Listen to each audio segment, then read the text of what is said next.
Okay. Namaste.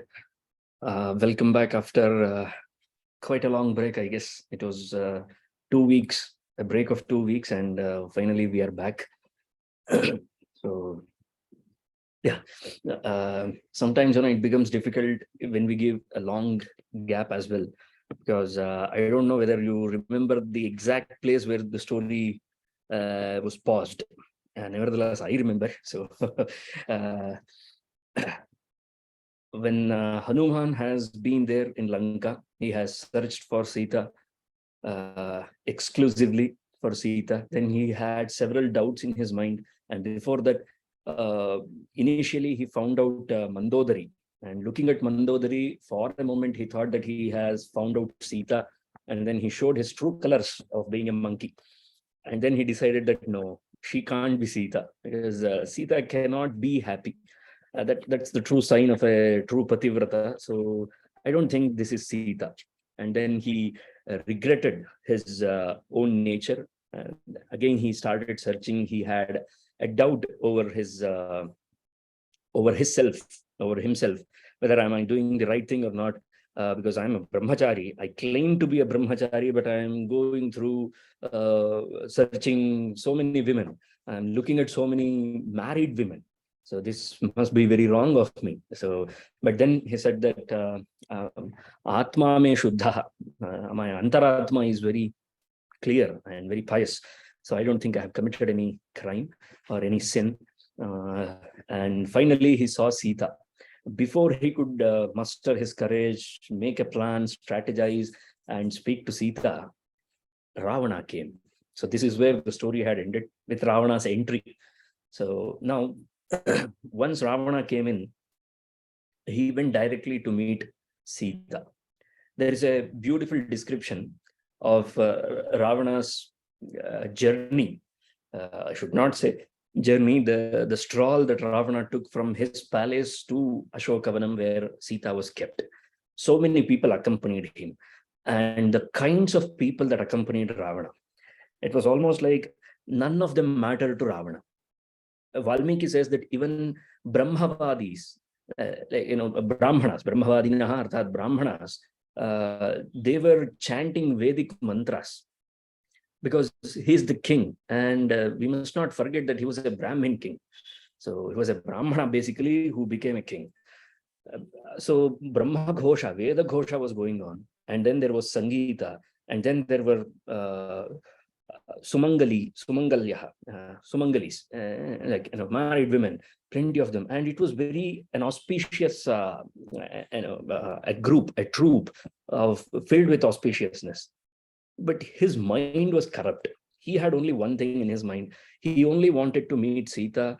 And this was his everyday action. This has been mentioned, described only once in Ramayana, but we should not mistake it as it was done by Ravana only once. Some Ravana sympathizers will claim this. They say that throughout Ramayana, in Valmiki's Ramayana, we see that Ravana tried his best to lure Sita only once. And not be mistaken, but Valmiki is a poet, and he understands that it becomes tasteless if you explain this kind of luring or abuse. I wouldn't say luring. If you explain too much of abuse, it loses its taste. So he just gives us a hint. He just gives us a glimpse of the abuse Sita was subjected to by Ravana, which means that not just only once, but this was his everyday activity.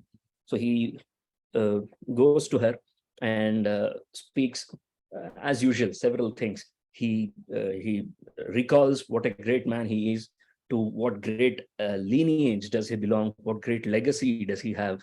There is nobody, not even the gods, can defeat him. He has always been undefeated on the battlefield, even against the mighty Indra and his army of gods. And he also mentions a point to Sita that, youth is a very fickle thing. So you're not going to remain young for a very long time. So why don't you consider this offer? So after all these things, and there are plenty more things that he says, which is not required.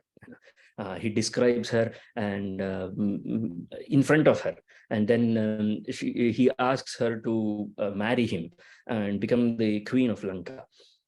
He also says that Rama is not equal to him in any sort, not in strength, not in terms of army, not in terms of money, experience, nothing. Rama can not match me in anything. That was Ravana's perspective, wrote Rama. So after this, it was Sita's chance to respond. She had to respond. Now comes the most important thing that we need to understand. This has been told in several forms of stories, several versions of stories, but I just want to reiterate that this is originally told in Valmiki's Ramayana. Trinamantaratah kritva pratyuvacha shuchismita. Now, many people, even the commentators, have failed to justify the adjective shuchismita here. The word shuchismita is which means that she had a smile on her face, and it was a pure smile. Now, if I give you this sort of a translation, a literal translation of the word shuchismita, I'm very sure, I'm very certain that many of you will raise this question, that how can she have a smile on her face? Isn't it contradictory to everything that she is going through? Here is what the marma, the essence or the secret lies. The secret is, when you are talking to someone, when you are involved in a conversation, you are supposed to have a smiling face. Smita purva abhibhashi. This is the adjective used by Valmiki for Sri Rama. Abhibhashanam means, conversing, and that's not sufficient. A proper conversation should be smita purva abhibhashi. It is not like a broad laughter that you have on your face. It's not a broad smile that you have on your face. It should be pleasant. The smile that we have on our face, it should denote pleasantness. Why? Because without having that pleasantness written on our face, if we are not pleasant, then the words won't come out. That's the secret which lies there. If we want to speak the truth, then this is the case. If we want to lie, then we can speak however we are speaking these days. We can continue speaking like that. If we really want to understand the essence of samvada, the essence of conversation, then it should always be accompanied by, or it should always be presided by smitam. Smitam here refers to small smile, a pleasant smile on our face. But again, trinamantaratah kritva, she did not want to speak to him directly. The rules regulate her to speak with a smiling face, but she does not want to smile at Ravana. So what she does is, she keeps a trinam, which is a blade of grass, in between herself and Ravana, which means that everything, the protocols that needs to be followed while conversing, is followed by Sita. So it means that she is following the path of dharma. She has not given up the path of dharma on conversation, and she has also been expressing her discontent, her disapproval of Ravana's antics. So both of them is done here. That is the reason why Sita kept a trinam, a grass, a blade of grass in between them, and she started. And she says that, what kind of a man are you? Usually a man is supposed to be happy with his spouse, with his wife, and you have so many of them. As a king, it is permitted for you to have many wives, and yet you seem to be not happy, not fulfilled, not content. How is this possible? Are there any good people in your country, in your kingdom, or do you not listen to them? What is the case with you? Why do you keep on harassing me like this? Do you not know that this is improper conduct on your behalf to subject me to this kind of an abuse, to this kind of an harassment each and every day? You're not supposed to treat any woman for that matter of fact, and especially a married woman, especially the wife of someone else, in this way. You're supposed to treat her with respect. There is a beautiful line in Shakuntalam, Kalidasa's Shakuntalam. Unknowingly, Dushyanta describes Shakuntala. He has forgotten, due to the curse, he has forgotten who Shakuntala is. So at this moment, when Shakuntala enters the palace, he looks at Shakuntala and he could not control himself, and he describes her that she is very beautiful, she is very good looking, she is very beautiful. At that moment, his friend prompts him, oh, how can you do this? Anirvarnaniyam khalu parakalatram. That is the line written by Kalidasa. It means that you are not supposed to describe someone else's wife. Parakalatram. Kalatra means wife. Parakalatram, somebody else's wife. You're not supposed to have any kind of infatuation or appreciation. And I mean, people come up with plenty of reasons. You can appreciate beauty. No, you cannot. Aesthetic, sorry. You can appreciate aesthetic. No, you cannot. There is no room for that. And that is very strictly told by Sita to Rāvana. Because it begins with appreciation and then it leads to so many other things.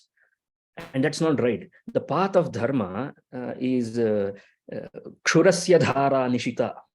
That's what Upanishad says. It's a kshurasya dhara. It's like walking on the edge of a sword, the path of dharma. It's not a rose bed where we can walk aramse. It is a tough path to walk, which means that self-control is vital every day. Many people ask that, isn't it enough if we cleansed our mind once in a while?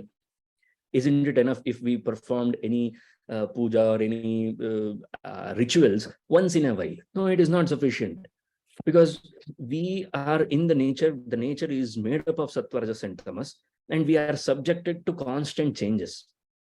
And the constant changes also include their impact on ourselves. They impact us in several other ways. And when they impact us, we need to clear ourselves. That needs to happen on a daily basis. So that's the reason why all these things are in place. The rituals and all those things are in place. Anyway, she says that buddhi achara varjita. Your buddhi, your intellect has lost its charm. It has become achara varjita. There is no acharanam. You don't practice, you simply preach. So there is no point in that. And then she says that you cannot persuade me with all the wealth that you have in your possession in Lanka. You can bring me hundreds of Lanka and still I shall not be persuaded by you. Naham aishwaryena shakya lobhaitum naham aishwaryena dhanenava. It is not possible to lure me by money or wealth or gold or anything. Ananya raghavenaham bhaskarena yatha prabha. Can you remove the rays? Can you remove the glow from sun? Can you imagine the sun without the glow that he has? We cannot. Likewise, you cannot imagine, you cannot take away me from Sita. Oh, sorry, you cannot take away me from Rama. Ananya Raghavena, one of the iconic statements made by Sita. She repeats it several times. And she says that it is not possible for a Manushya to marry a Rakshasa. So you are a Rakshasa and I'm not supposed to marry you, because it doesn't work. It does not work, and I won't even let you look at me, then forget about me marrying you. It's absolutely out of question. Forget about it. And then Ravana, my guru used to say that once in a while, Ravana comes up with a gem of a line. Like, it really puts you in such a difficult situation as a judge, as a person who needs to be unbiased while studying. He makes such statements. There are 3 or 4 instances where he makes few statements which are absolutely true, but it is coming from the mouth of Ravana. So we need to be very careful while judging it. The same thing which we discussed about Maricha, if you remember. Even though Maricha said Ramo Vigrahavan Dharmaha, it needs to be tested again. he was a half-baked goods. Likewise, Ravana as well. But he says that Vāmah Kāmo Manushyanam, love amongst human beings, is a very tricky thing. Vāmaha means it's very tricky. It's crooked. Love is a crooked thing amongst human beings. Why? So on whomever we get love, we get both kinds of feelings towards them. Jane tasmin anukroshaha. We pity them, we are attached to them, and we get angry at them as well. And then he says that this is the reason why I have not punished you. Each and every day, all the words that you have misspoken to me, you are supposed to be killed. You are supposed to be given a penalty of death for the way you have spoken to me, for all the words that you have spoken to me. But I have never done that. I have never punished you. The reason why I have not punished you is because I love you. This is not a way of saying I love you to anybody, isn't it? I love you, and also, you have insulted me several times. I have excused you. I have never punished you, but I love you. And then it goes to another atireka. It goes to another level. This is like, how not to express love 101. Featuring Ravana. And he says that I had given you 12 months time. This is the 10th month. You have 2 more months. Either you accept my offer, or you shall be broken into pieces by my chef for my morning breakfast. Do you call this love or cannibalism? You be the judge. A man who has the brutality to kill the person whom he claims to love and eat them for breakfast. Is this true love? You are a better judge. So this is what Ravana's offer is. 2 months. Either you love me and accept me as your husband, or I shall order my chefs to cut you into pieces and serve me for breakfast. And she is scared, because you can't trust these people. That's what Rakshasi Pravritti does. That's what Rakshasi Sampat, Asuri Sampat does.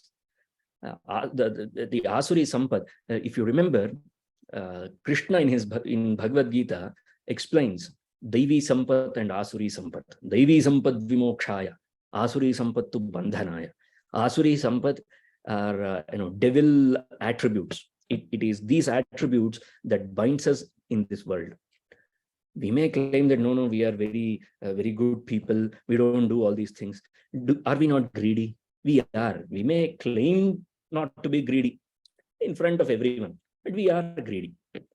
Okay, so there are several such kind of attributes, and these are the certain qualities that actually puts us in this world. So anyway, Ravana says this. And then Sita responds, and she says that,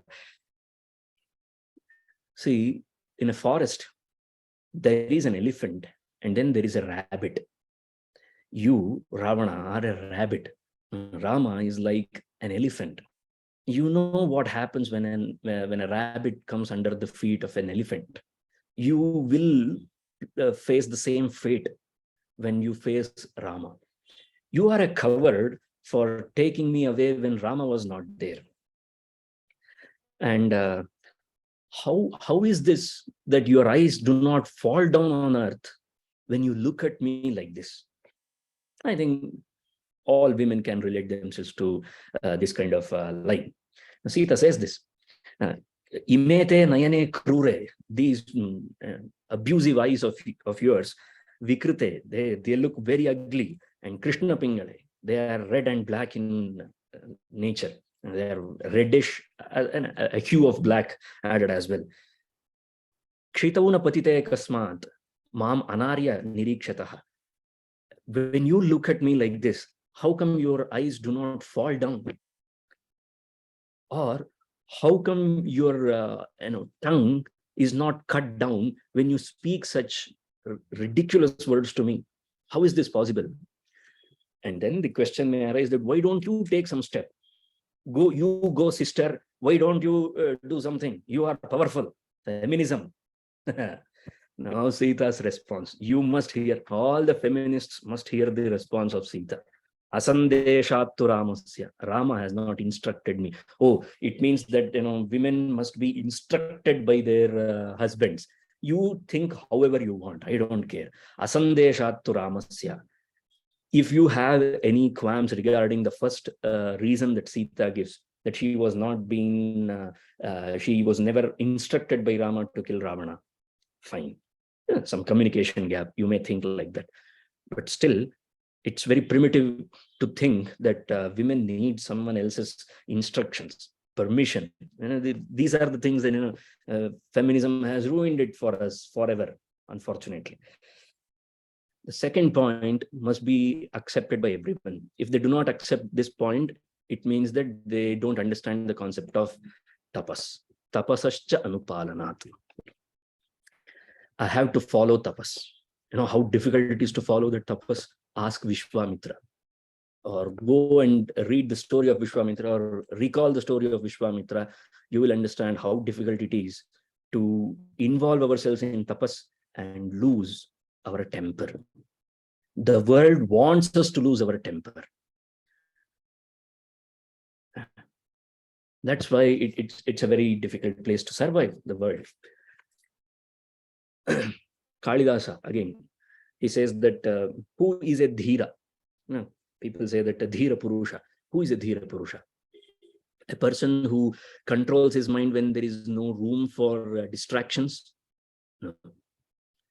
A person who can control his mind when there is room for plenty of distractions, he alone is a dhira. If you lock yourself in a lonely room and call yourself that you have gained control over your mind, you are fooling yourself. You are called as a mithyachara, according to Krishna in Bhagavad Gita. That's not how self-control works. Vikara hetau sati vikriyante yesham nachetamsi taeva dhiraha. Kalidasa for you.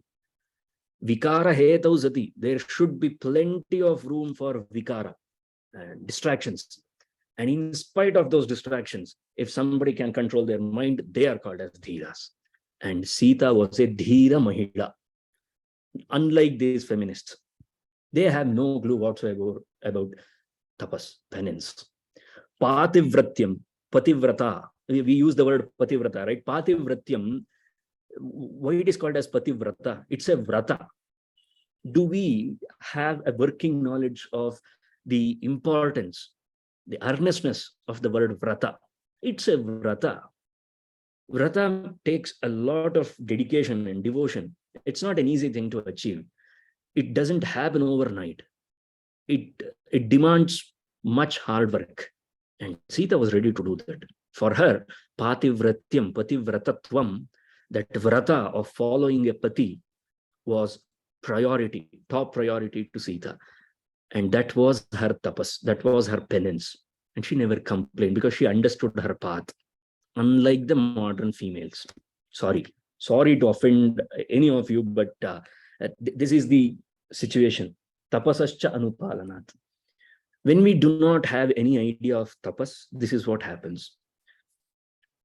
See, my guru used to say that we must lead a life of tapasya. You know what is the meaning of tapas? Tapas means to burn, not workout wala burn. No, not that kind of burning. Our papas, our sins, our karmas, they should be burnt out. And it takes discipline to do that. And that discipline is what keeps them in check. It is the discipline that makes them invincible. And Sita did not want to let loose of her tapas. Every time we get angry at someone, we lose plenty of our tapas. She is a homemaker. How do you think a home is built? By bricks and mortar? No. By good samskaras? Not only good samskaras. A home is built with tapas. Who is a tapasvini for a home? Grihini griham uchyate. She is a tapasvini. There should be tapasya in a woman. A woman who has that power of tapasya alone can build a home. she can turn that into a home. Turn the life back to 80 to 90 years ago, 100 years ago. And if you have access to your own family's records or anecdotes or stories, then you will know what kind of a life did our grandmothers, our great-grandmothers led. Entire family was run by them, because it was tapasya. It takes tapasya to run a huge family. And many people make a joke out of it, saying that they had no other work to do. They simply used to produce children, but they also took care of those children. They also went through a lot of things. They also gave samskaras to those children, and they maintained. Each and every house, go and ask your grandparents, each and every house used to be a house for several other people. At least a minimum of 25 to 30 people used to eat a meal every day at each and every house. How was this possible? Because they hired a cook? Some lady help came every day to help? No. Or do you think it is an easy task for any woman to cook every day? No, it is not. She has a secret ingredient. What is that secret ingredient? Not love. Not love. Tapasya. Tapasya is the secret ingredient. She can ruin the family if she has that golden heart or a bad heart. And if she says that, may this food, she does not have to add any poison to kill a man. She simply has to wish in her heart that may this man die when I serve this food to him, and he shall die. That's the power of a woman. And what are we doing? We are taking these gems, these women who could have built us a great legacy, who could have protected the great legacy. We want to put them out in the world, to showcase them, because the West told us to do so. Because some idiot somewhere said that women should get equal opportunity. What equal opportunity? The work that women do, the things that women do, the way they do it, no one else can do that. But it's unfortunate that neither men nor women understand what is that women bring onto the table. What is that that they are so, or they should be so proud of? It's their tapasya. Where is that tapasya of women? You ask yourselves and you look for that tapasya in women. I don't think you will find anywhere, because there are no women like Sita anymore. And when you have tapasya, then you will have a picture of the grand scheme of things. That's why she says that asandeshat tu Ramasya. She needed a message, and that message could have been through dreams as well. Do you think they require a telegram or WhatsApp or Instagram or email to convey messages? She could have known that this is Rama's Sandesha. They were very good at reading the nature, unlike us. She could have got a message, she could have got a hint, she could have got a nimitta, a shakuna, that yes, this is what Rama wants me to do, so I can take this step and I shall destroy Ravana. No, there was a different scheme going on. The grand scheme of things. You should be a part of grand scheme of things. Now we all wonder, whenever we speak of these grand scheme of things, whenever it has been spoken or said, we have always wondered, isn't it? How do we know the grand scheme of things? See, there exactly is our that's what we are lacking. That's our loophole. Why can't we understand grand scheme of things? Because there is no tapasya. All right, so sorry for blabbering this much. Asandeshat tu Ramasya, and then tapasascha anupalana. I know I make several enemies when I say all these things. I don't care. That this is the truth, and this needs to be told. This is the truth. My English might be poor, but not in this case. This is the truth, and there is only one truth. Natvang kurmi Sugrīva bhasma bhasmarha tejasa. Even though I have plenty of power within me to destroy you, to burn down to ashes, to burn you down to ashes, I'm not doing it, because I have not received confirmation from Rama, and I have to protect my tapasya. And it is not fair on me to take away what is meant to be done by Rama. Na apahartumaham shakya tasya ramasya dhimatah. This job is designated for Rama. This is how she understood the grand scheme of things. There you go. There is your answer. She understood that Ravana Vadham is destined to be done by Rama. That's why he is here. And nobody, even no matter how capable they are not supposed to take away that thing from them. This is a simple understanding of grand scheme of things. Common sense. In other words, this is common sense. I don't know why this kind of episodes raise so many questions in people's mind. And Sita could have taken everything into her hand. She could have portrayed herself as a strong woman. She is not. She was a strong woman. We cannot even imagine. We cannot even begin to imagine the strength that Sita had. Tapasya. Okay, fine. Sorry, I will end it here. And then after this, Ravana. He went a couple of steps ahead towards Sita. He wanted to hit her. He wanted to torture her. He wanted to kill her. And when he approached Sita, Hanūmān was still sitting atop the tree. He was having an aerial view of all the things, all the happenings that were going on there. And he says that, what was the tejas of Ravana? Ravana's sympathizers, if anybody is there. They say that Ravana was very tejasvi and all those things. Of course, he was tejasvi. Valmiki is brilliant in explaining, in describing Ravana. He says that Shmashana Chaitya Pratimaha. See, there is fire. Even in Yajñashala, there is fire. Even in Shamshan, there is fire. Ravana was glowing with tejas, but he was glowing like a Shmashana fire. Shmashana Chaitya Pratimaha. Bhushitopi Bhayankaraha. One of the iconic lines by Valmiki again. Bhushitopi Bhayankaraha.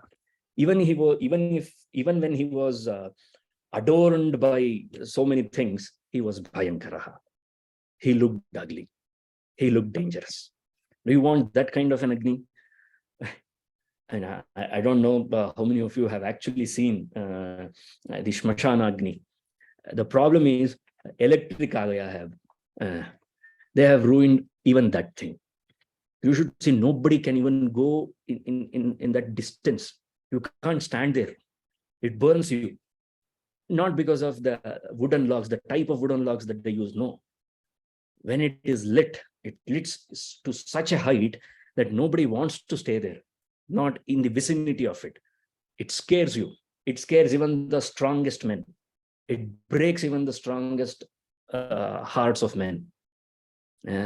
It's not easy to survive. I say he Mahadev ko Mahadev nahi kehte hain. A man who lives in Shamshan, Chita Bhasma Lepaha. It's not that easy to live there. Okay, fine. Moving on. Shmashana Chaitya Pratimaha. Bhushitopi Bhayankaraha. This was how Ravana looked. And then somebody prompted him, no. You are not supposed to kill a woman.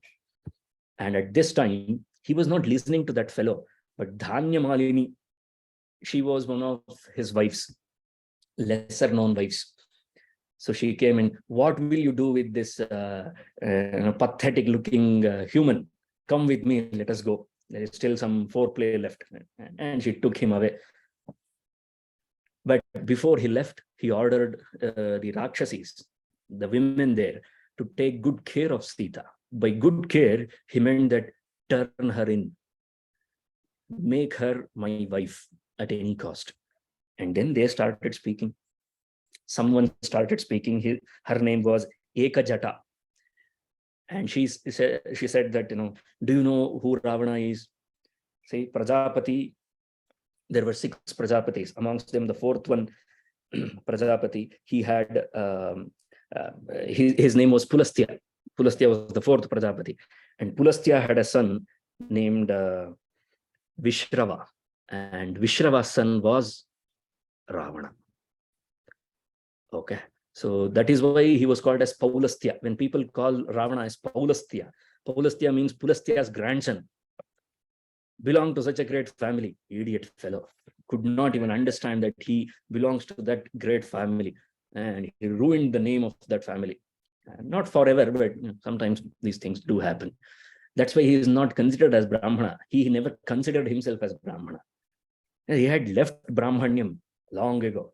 He was Rakshasa Rajaha, natu Brahmana Rajaha. It was Rakshasa Rajaha.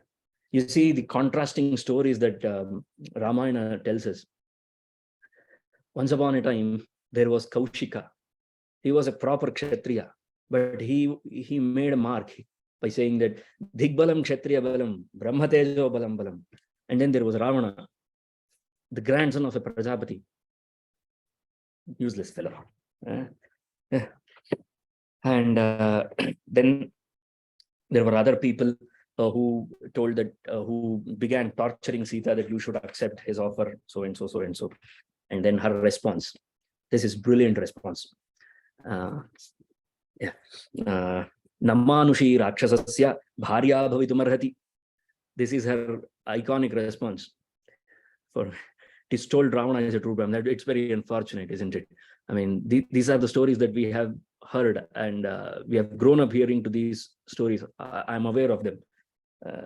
It is told to us that he was a great musician. If you are into music, then they say that Ravana used to be a great Veena Vadaka. What is the use of being a great Veena Vadaka if you cannot even respect a woman? Okay. Oh, fine. Now, Sita's response to all those women who were torturing her. She says that under no circumstances can a human being become the wife of a Rakshasa. It is impossible. It is against the nature. It is against the law. And if you want to eat me, eat me. I don't care. If you want to kill me, kill me. But I am not going to accept Ravana as my husband. It is impossible. जिस आदमी को मैं अपने पैर से भी न छूं, sorry for the Hindi, this is what she speaks. This is what she says. I won't even touch Ravana with my feet. Forget about marrying him. Forget about looking at him. I won't even touch him with my feet. That is Sita. And then she says that I don't care whether my husband Rama is Dina. He has lost everything. Rajyahinaha. He has no kingdom. And it doesn't matter whoever he is. Yo me bharta samme guru. My husband is my guru. This is the kind of husband Sita had. This is the kind of pativratyam that she had. I'm not saying that if the rules are applicable to only women. I'm not saying that at all. Men are not gods either. They have not maintained their level at Rama as well. Now, we are equally to be blamed as well. But it's not about blaming each other.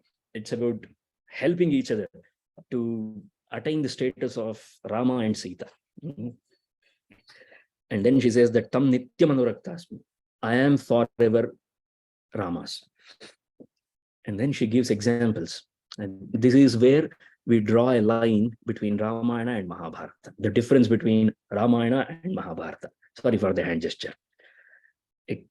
There is a huge difference between these two. Because the kind of examples, the kind of analogies that we find in Ramayana are different from what we find in Mahabharata. Yatha Suryam Suvarchala. Suvarchala is Surya's wife. How Suvarchala follows Surya, I follow Rama. And then Yatha Shachi Mahabhaga Shakram Samupatishtati. As Shachi follows Indra. Lopamudra Yatha Agastya.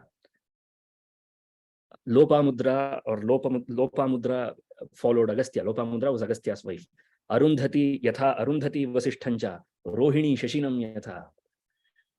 What Rohini is to Chandra, like how Rohini follows Chandra, like how Arundhati follows Vasishtha, like how Lopamudra follows Agastya, like how Sukanya follows Chavana, like how Savitri followed Satyavan, like how Srimati followed Kapila, and how Madayanti followed Saudasa, and how Keshini followed Sagara, and Damayanti followed Nada.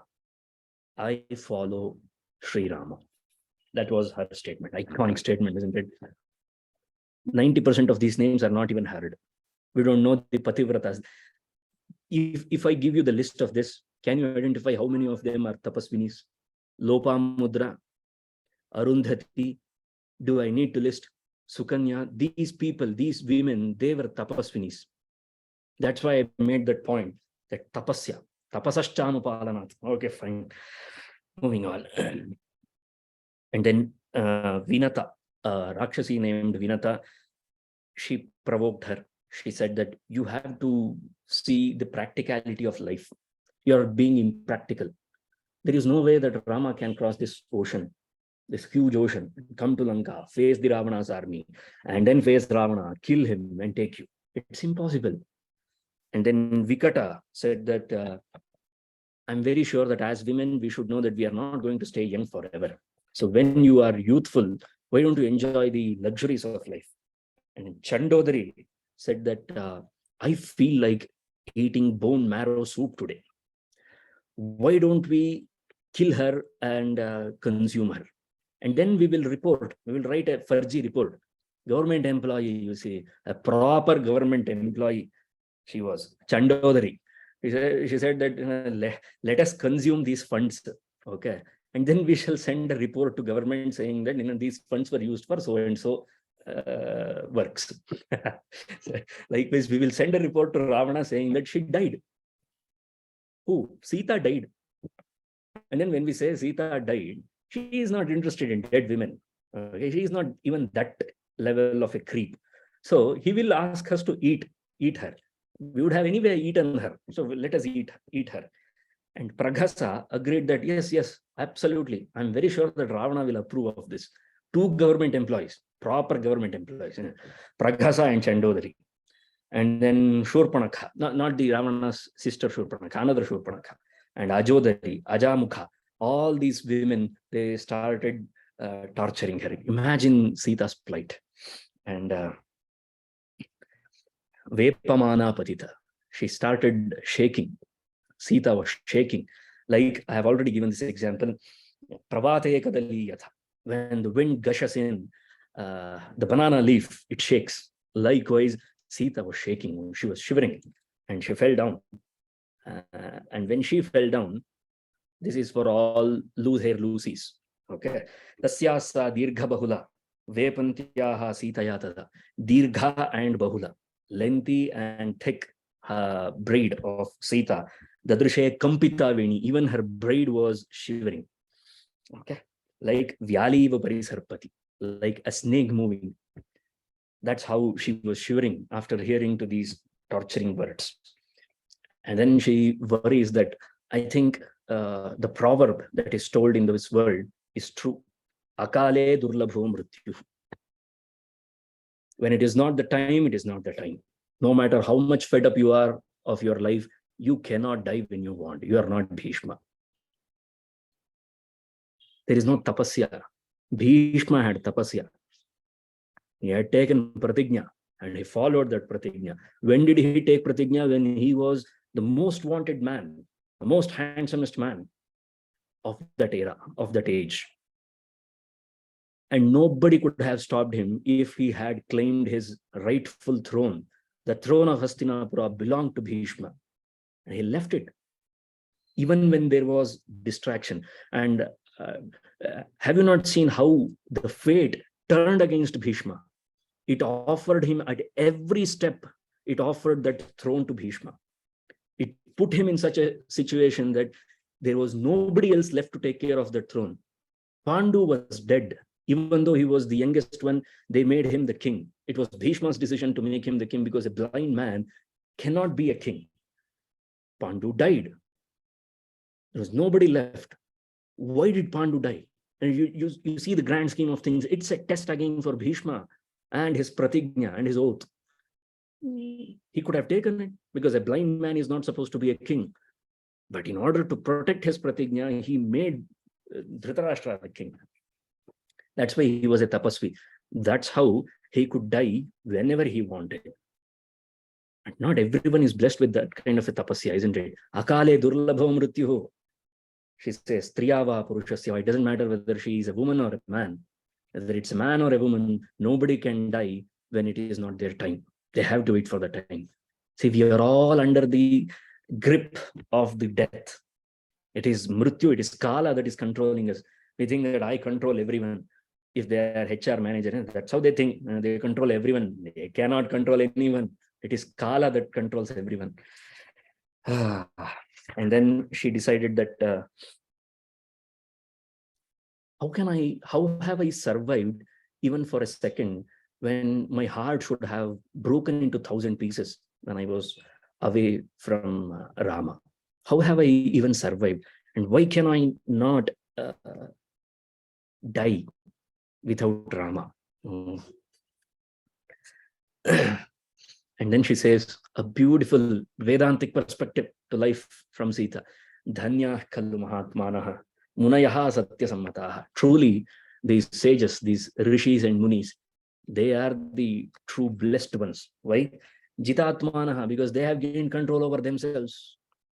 And yeshannastaf priya priya, they don't have any likings or dislikings. Why? Because when you like someone, priyat na sambhavet dukkham. It is, we experience dukkham only when we love something. And when we don't like something, then we get more and more dukkham. Apriyad adhikam bhavet. So eventually everything is dukkham. That's all. It all ends in dukkham. More and more we get attached to this world in whatever way possible. It is going to hurt us.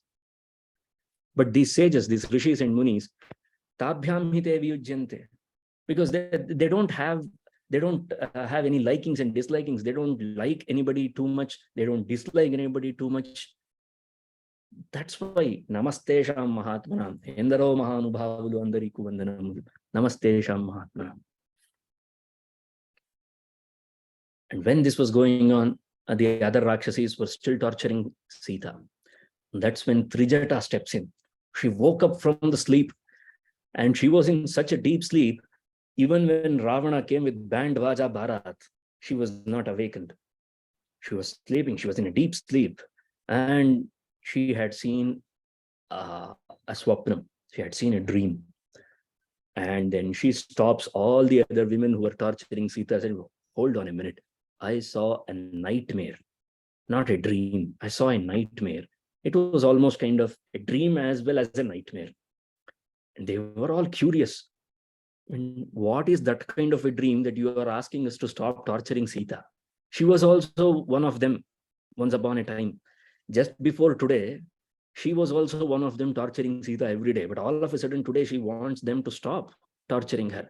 Why? Because she says that I saw a dream today which gave me romanchan, which shook me. What happened in the dream? It's a beautiful description. Yet another fantastic display of Valmiki's insight into Swapna Shastram and Jyotisham. This man, I tell you, Valmiki, what a master of this art. And there are plenty of things which I want to discuss, but it will take a lot of time.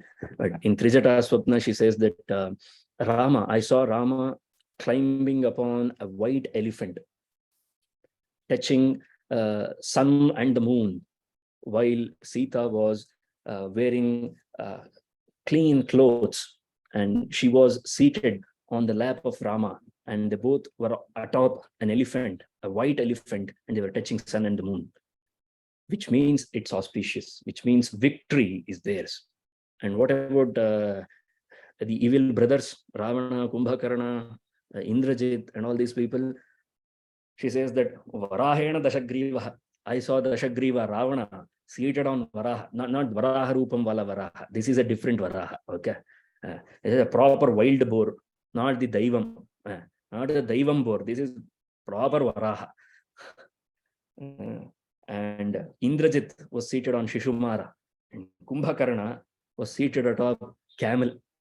God bless all those souls who went to Rajasthan and took a camel ride, because it is fun to do that. You're not supposed to climb upon a camel. It is inauspicious. What can I tell? People, they think that loving nature means loving every animal equally. It is not. Yeah, Shishumara is a special kind of an animal. There is a beautiful description, and there are some instances in Jyotisha, in pre-Vedic time. I don't believe in pre-Vedic and post-Vedic, Vedic, all these things are historians' nonsense. But still, for the sake of searching in Google, in Vedic astrology, in Vedic astronomy, Shishumara or Shimshumara, both the names are used. It's a constellation.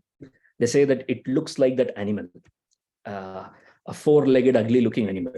It is called a Shimshumara or Shishumara, and it's inauspicious.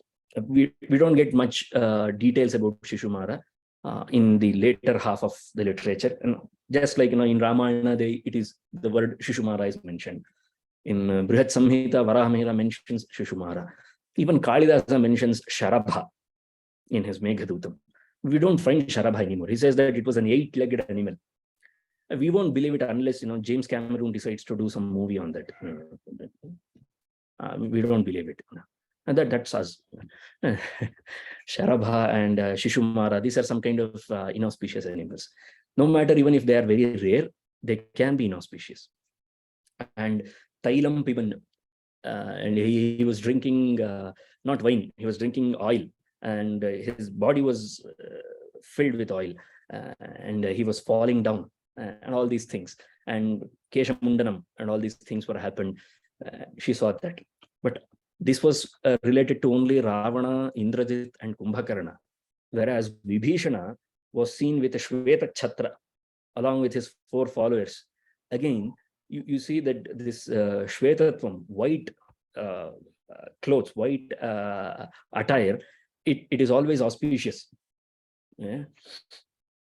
I know what will be the next question. Then why do people wear white clothes when somebody dies and all these things? Tapasya. Remember that, tapasya. Okay.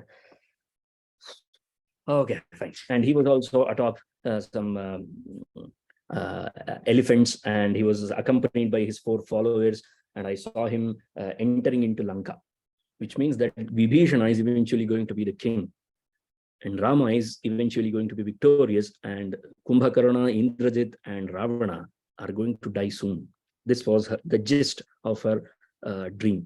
I'm very sorry, I myself am not happy with the description of this swapna, because each and every line needs to be discussed. And we need to have a separate session for this, where every line, every word needs to be studied of Trijata Swapna, Bharata Swapna. Ramayana is filled with these kind of swapnas. And then, as Trijata was narrating her dream, she also observed Sita's Vamabahu, that is, left shoulder. It was shaking. It shook for a minute, for a second. For a second, it shook. So, Ishadhi Hrishito Vasya Dakshinaya hi Adakshinaha. Adakshinaha means not the right one, which means the left bahu. Akasmadeva Vaidehyaha. Without any reason, it just simply shivered, which is a good sign, which is a Shakuna, Shubha Shakuna. For women, if it happens on their left side, it is good. For men, if it happens on their right side, it is good. Okay. But again, she was not convinced. Sita was not convinced. She thought that she's simply making up this story, and then they will still attack me and they will kill me. And she had decided, she had made up her mind to let her life go. She had decided to end her life. But she was not going to do it. But the frustration, you just need to understand the frustration, that's all. It was at this moment that Sita got several Shubha Shakunas. Chapter number 29 in Sundarakanda, read them. I can't explain each and every shloka of this, but I can give you references. So chapter number 29 of Sundarakandam, Sita's Shubha Shakunas, beautiful chapter. And now Ravana had left. The Rakshasis have calmed down. They are involved in their own work, because Trijata's Swapna, Trijata's dream really sent shivers down their throat. All those people, all those women who were wanting to kill Sita, eat Sita, and all those things, they were actually scared now. So they just left Sita alone, And now comes the most important thing. Hanūmān was waiting for this opportunity.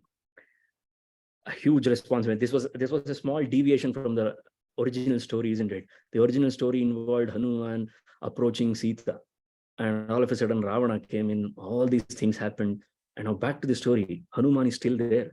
He has to speak to Sita, and he thinks, what happens if I go back without speaking to Sita? She almost looks confident, and she almost looks assured that she is going to end her life. She is not going to live for a long time. She has decided that she is not going to live for a long time.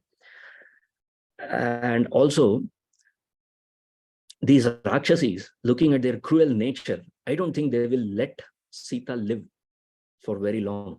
And it's only 2 months. We don't have any strategy in place.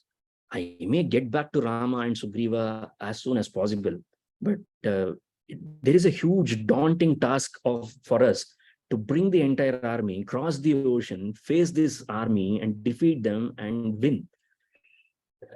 Strategically, it is very difficult to do that. So thinking all these things, it is inevitable. It almost looks inevitable that Sita might be killed by these cruel souls. What if I don't speak with Sita and get back to Rama? And Rama asked me, what was Sita's sandesham? What was Sita's message? What will I answer? If I tell Rama when I get back that, no, I did not speak to Sita. I just saw her. She is there. And I came back. Rama might even kill me just by his looks if I don't speak to Sita. But I have to speak to Sita now. Do you think it is an easy job for a person like Hanūmān? No, forget about Hanūmān. Do you think it is an easy task, easy job for anybody, any man, to speak with a woman like Sita? They say this is where we have to draw the line and separate a proper woman and feminists. You can build a castle around you. You can claim whatever you want, but anybody can approach you, or you will approach because you have freedom, so-called freedom. But every man shivered even to speak to Sita. Why? Tapasya. That is the power of tapasya. I have to narrate this, another version of the story. I think I have said this several times. I don't know if it is repetition or not. I don't care even if it is repetition. In the 5th Sarga of Kumara Sambhavam, it's a beautiful description again by Kalidasa. Parvati is involved in penance, in tapasya. She is doing tapasya to get Mahadeva as her husband. Mahadeva wants to examine her, wants to test her devotion, her dedication. So he attains the shape and form of a brahmachari, a small boy, whom nobody could suspect. And he entered the ashrama of Parvati. Then he asked questions. Apikriyartham sulabham samitkusham. Are you getting everything that you require for tapasya? And are you taking care of your body? It's very important. Sharira madhyam khalu dharma sadhanam. This is where that line comes in. And after this conversation, he says that what is there in Mahadeva? Why are you interested in him? He is a nobody. He has nothing. And do you remember who your father is? You are the daughter of the richest man in the earth. And you want to marry a person who is dead opposite to your father. I mean, like, he has nothing, literally nothing. He has nothing to wear as well. Digambaratvam. He wears the directions as his vastram, which means, I mean, he wears nothing. And you are interested in him. What kind of mockery is this? I mean, all these things were being told to Parvati. Parvati listened to him. And before he began to speak, this Vatu, this brahmachari, before he began to speak, not everybody could speak to Parvati. Why? Because she was in that level of tapasya. That's the intention that Kalidasa has in that sarga. You should read Kalidasa. This is the heart of Kalidasa. But this Vatu, when he entered, because he was Mahadeva, no other than Mahadeva, Indra, they cannot enter Parvati's ashrama premises. Bhasmi bhutaha bhavanti. They will be burned down to ashes. That's the power of tapasya. But Mahadeva could enter in a disguise. And when he entered, Umam sapashyan rujunaiva chakshusha, Kalidasa says, that Vatu, that brahmachari, looked at Uma with rujunaiva chakshusha. What is ruju chakshu? Without any vikara. He did not have any sort of other intentions, wrong intentions when he looked at Uma. It could happen. It could happen, but it did not. And that is what it takes. When you are of equal status, then you can look into her eyes and speak. Now, Hanūmān, he has the confidence that he can speak to Sita. That's why he's having this dilemma in his head. Other people, they cannot. They cannot go and speak to Sita like that. Hey, what about Rāvana? He was a lustful guy. He would speak to a rock if it looked like Sita. He was that much of an idiot. Okay. So let us not bring Rāvana and his nature and his lustful nature to this discussion. Now, I am very small and I look funny. And if I speak to her in normal human tongue, she may understand me. Or because I'm not supposed to speak in a normal human tongue. Well, what if I speak like Devatas? Or what if I speak the language of Brahmanas? Dvijatinam iva samskritam. Ravanam manyamanamam Sita bhita bhavishyati. She might think that I am Rāvana, because Rāvana was the only one who used to speak to her in Sanskrita, in proper refined language. So if I speak in a very refined language, then she might suspect me as Rāvana. If I do not speak in a refined language, she might not understand me. I must speak. Look at the dilemma that this fellow is facing. You have to speak, but you cannot refine your language too much. You cannot lower your level of language too much, so that you are not even able to articulate your expression, articulate your feelings. You have to speak, you have to make sense, but it should not generate any kind of suspicion to her. It should not generate any kind of fear in her mind.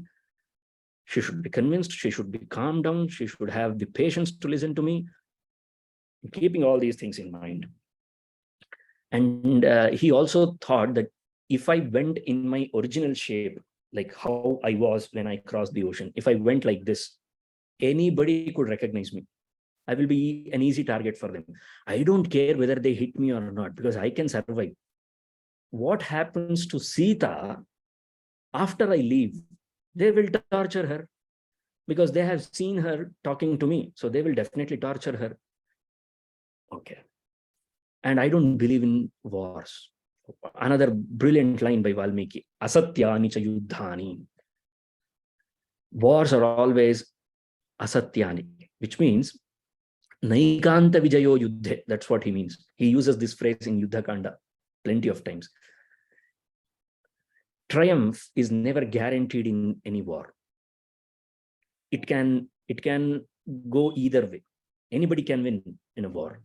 So I can't believe, I can't put all my energy and trust that we will win in the war.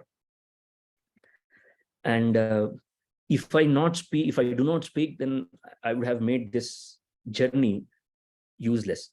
If I speak in my original form, and if it is found out by Rāvana and his men, then they will definitely hurt Sita. Now he has these things in his mind. See, Langhanam samudrasya, crossing of ocean must not go in vain, must not go in waste. She should listen to me. She should trust me. I should gain her trust. And this should be in relevance or in accordance, in synchronization with Rama and Sugrīva's motive. How do I make this possible? How do I make all this possible? Okay. And then after thinking all of this, which might have bored you. After thinking all of this, we thought that we will have the question and answers at the end of the session. It will be easy for you to come and bombard me with questions if you have any at the end of the session. It's better so that we will get a flow of the story. Yes, looking at the questions arising in Hanūmān's mind, it is becoming very difficult to believe he's a monk. Yes, of course. That is true. Yeah, all right.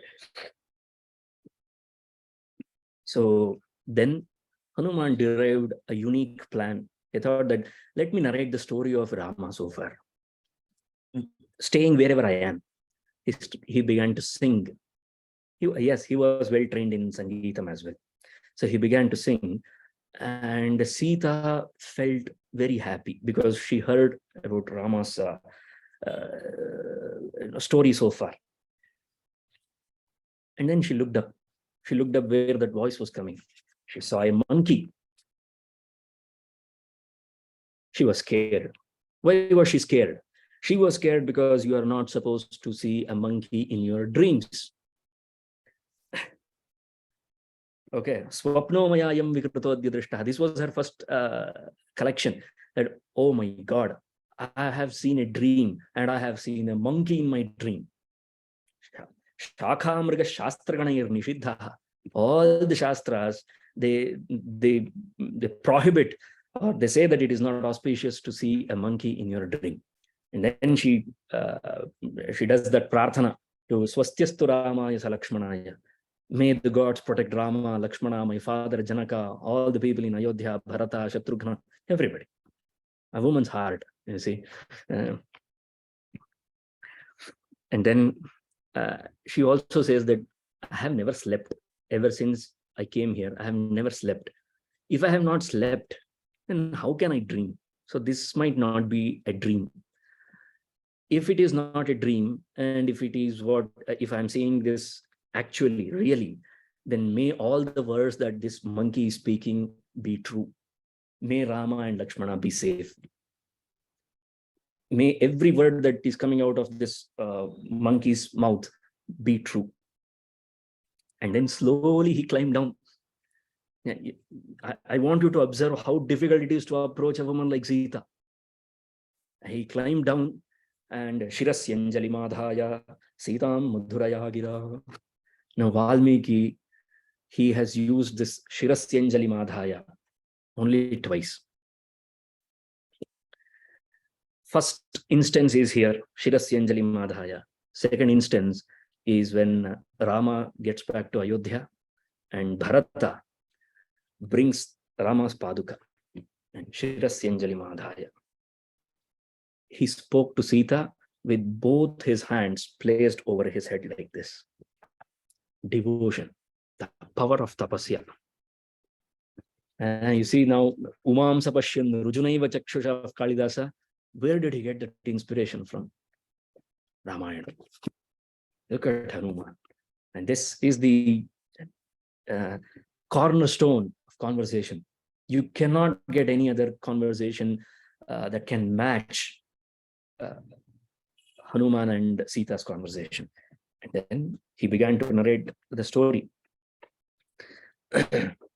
So he asked, who are you? I'm sure that, are you Arundhati? Estranged from Vasishtha, you look like Arundhati. Look at the examples that he's giving. Tapaswini. I cannot make enough of this word today, isn't it? Sorry if it is getting bored, because that is the word that where we have to catch. That is the idea that we need to catch when we are to understand the character of Sita. Without understanding tapasya, there is no way we can understand what Sita is. All right, moving on. And then she said that I am Sita. Hanūmān himself said, I know that you are Sita. The calmness, the soothing nature of his words. She told him that, yes, I am Rama's wife, Sita. And then he says that, Devi, Aham Ramasya Sandeshad Devi Dutastavagataha. I am the messenger of Rama. I am here because Rama instructed me to be here. Satwan Daśarathi Ramo Devi Kaushalam Abravit. He asks you that he hopes that you are doing well. He gave that message. And then whenever you feel sad, whenever you feel that you are going through tough times, remember this line. My guru used to remind us of this line. Sita says, Kalyani batagatheyam laukiki pratibhati me eti jivantamanando naram varshashatadapi. If a man survives, if a man lives, if a man goes through all the hardships and struggles, jivantam anando eti. Happiness, bliss will get to him, even if it means after hundreds of years. It doesn't matter. It will get to him. Eti jivantam anando. Jivantam. You should hold on to your dear life. You should not quit. I think that proverb has turned itself to be truthful today. I am feeling that happiness today after such a long time, 10 months. She had not even heard any. There was no one who looked familiar to her. And everyone was torturing her. And in spite of all these things, she kept her dhriti, she kept her dhairyam, she kept her tapasya. That's the true hallmark of a tapasvi, isn't it? And then Hanūmān approached only a couple of steps. Okay. I will quote that line. Tasyasta dvachanam shrutva. When Sita said that eti jivantam anando naram varshashatadapi, Hanūmān approached. Hanūmān marutatmajaha Sitaya shoka sampaptayaha samipam upachakrame. He just wanted to go near her. He just took a couple of steps. Sita was scared again. Oh my God, did I commit a blunder by trusting you? I think you are Rāvana in the disguise of a monkey. Are you trying to trick me? Don't do that. Don't break my heart again and again.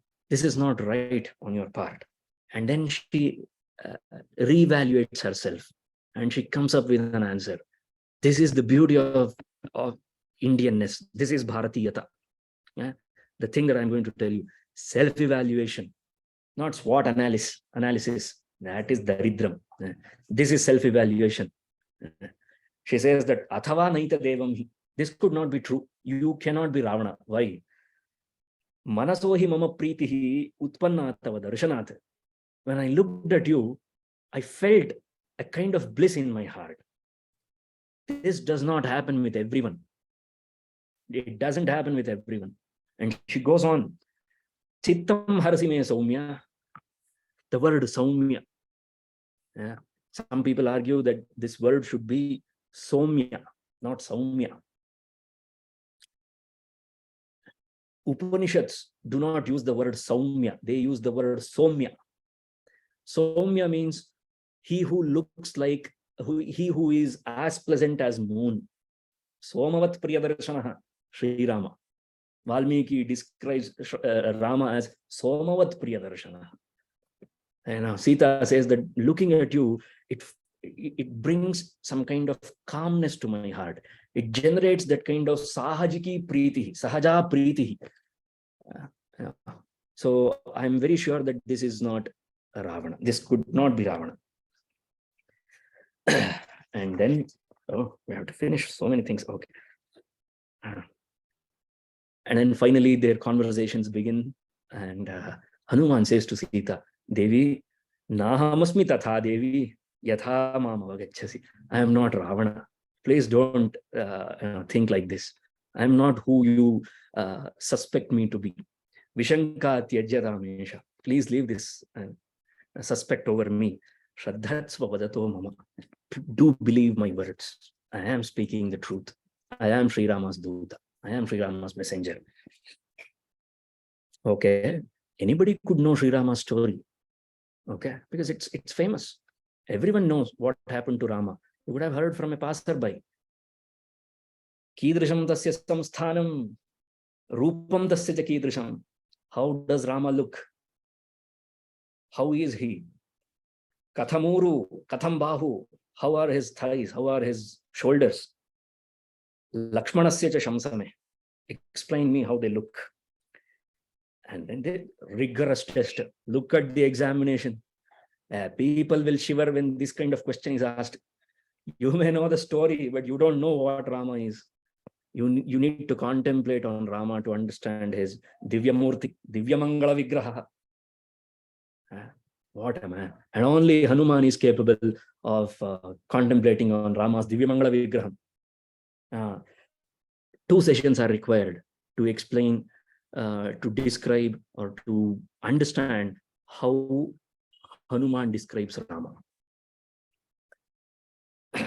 He begins with Vipulamso Mahabahu, Kambugrivaha, Shubhananaha, and then Dundubhisvana Nirghoshaha. When he spoke, it sounded like Dundubhi. And Dundubhi is an instrument. He sounded like that. Can we even imagine a Rama like this? I don't think so. I mean, he's out of our imagination. I have tried so many times. I have not succeeded. How can you imagine such a man? He's of that stature. Samascha Suvibhaktangaha. And he's Sama and Suvibhaktangaha. There is a beautiful word in Kannada to explain Samavibhaktanga that is out of fashion these days. Those native Kannada speakers, you may get that spark in your eyes when I say that word. Matavagidane. That was what my guru used to say. And when you talk about Rama, Matavagidane anta. Angangalu hingirava Matavagide anta. There is a different aesthetic for the word Mata in Kannada. That good fellow is not here today. This is the right usage of word aesthetic. Okay. But in Sanskrita, it can be described in several ways. Samavibhaktanga. And then Varanam Shyamam Samashritaha.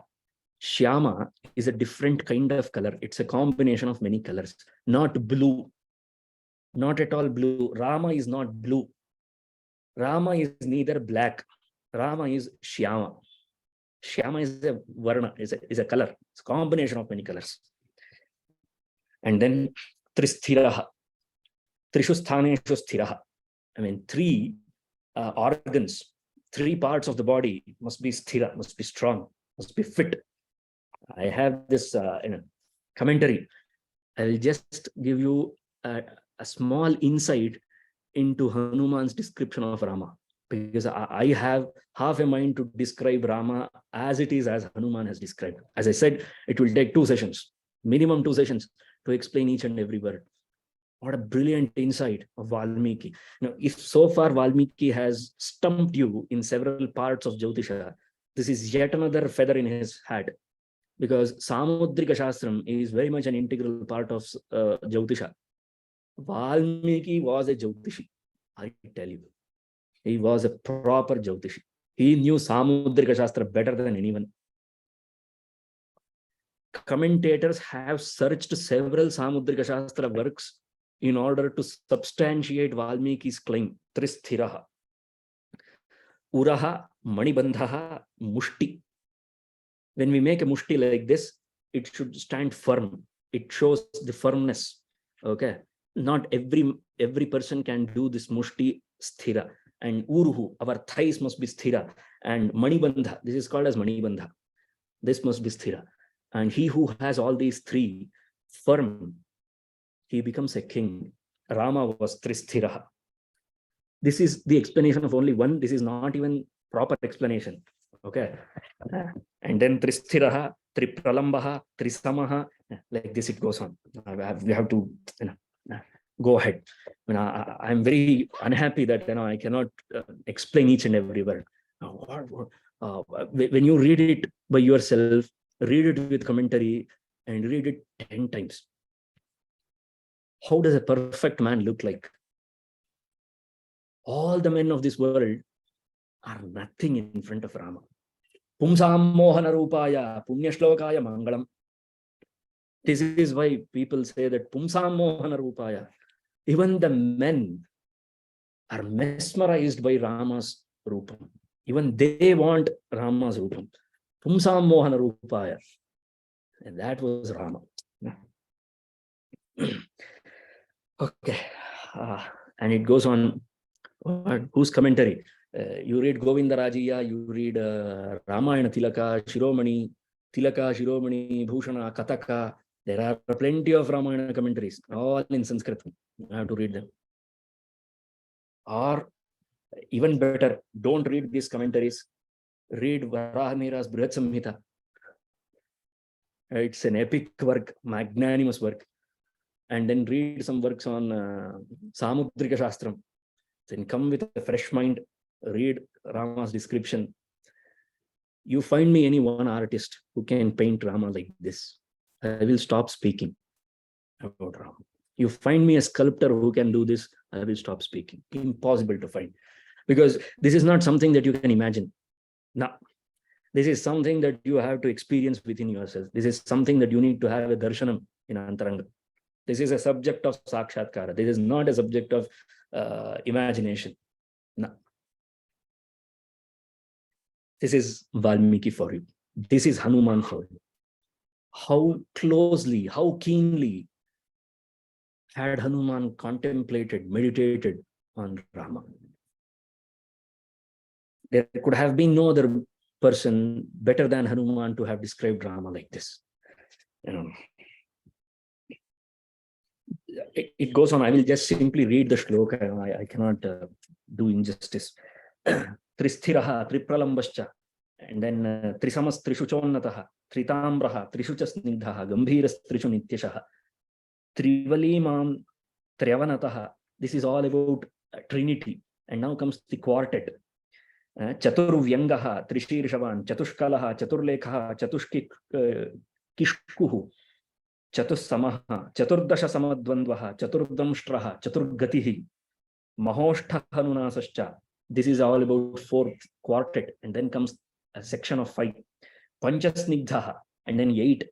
Ashtavamshavan, Dasha Padmaha, Dasha Brihat, Tribhirvyapto, Dvishuklavan, Shadunnataha, Navatanuhu, Tribhirvyapnoti Raghavaha.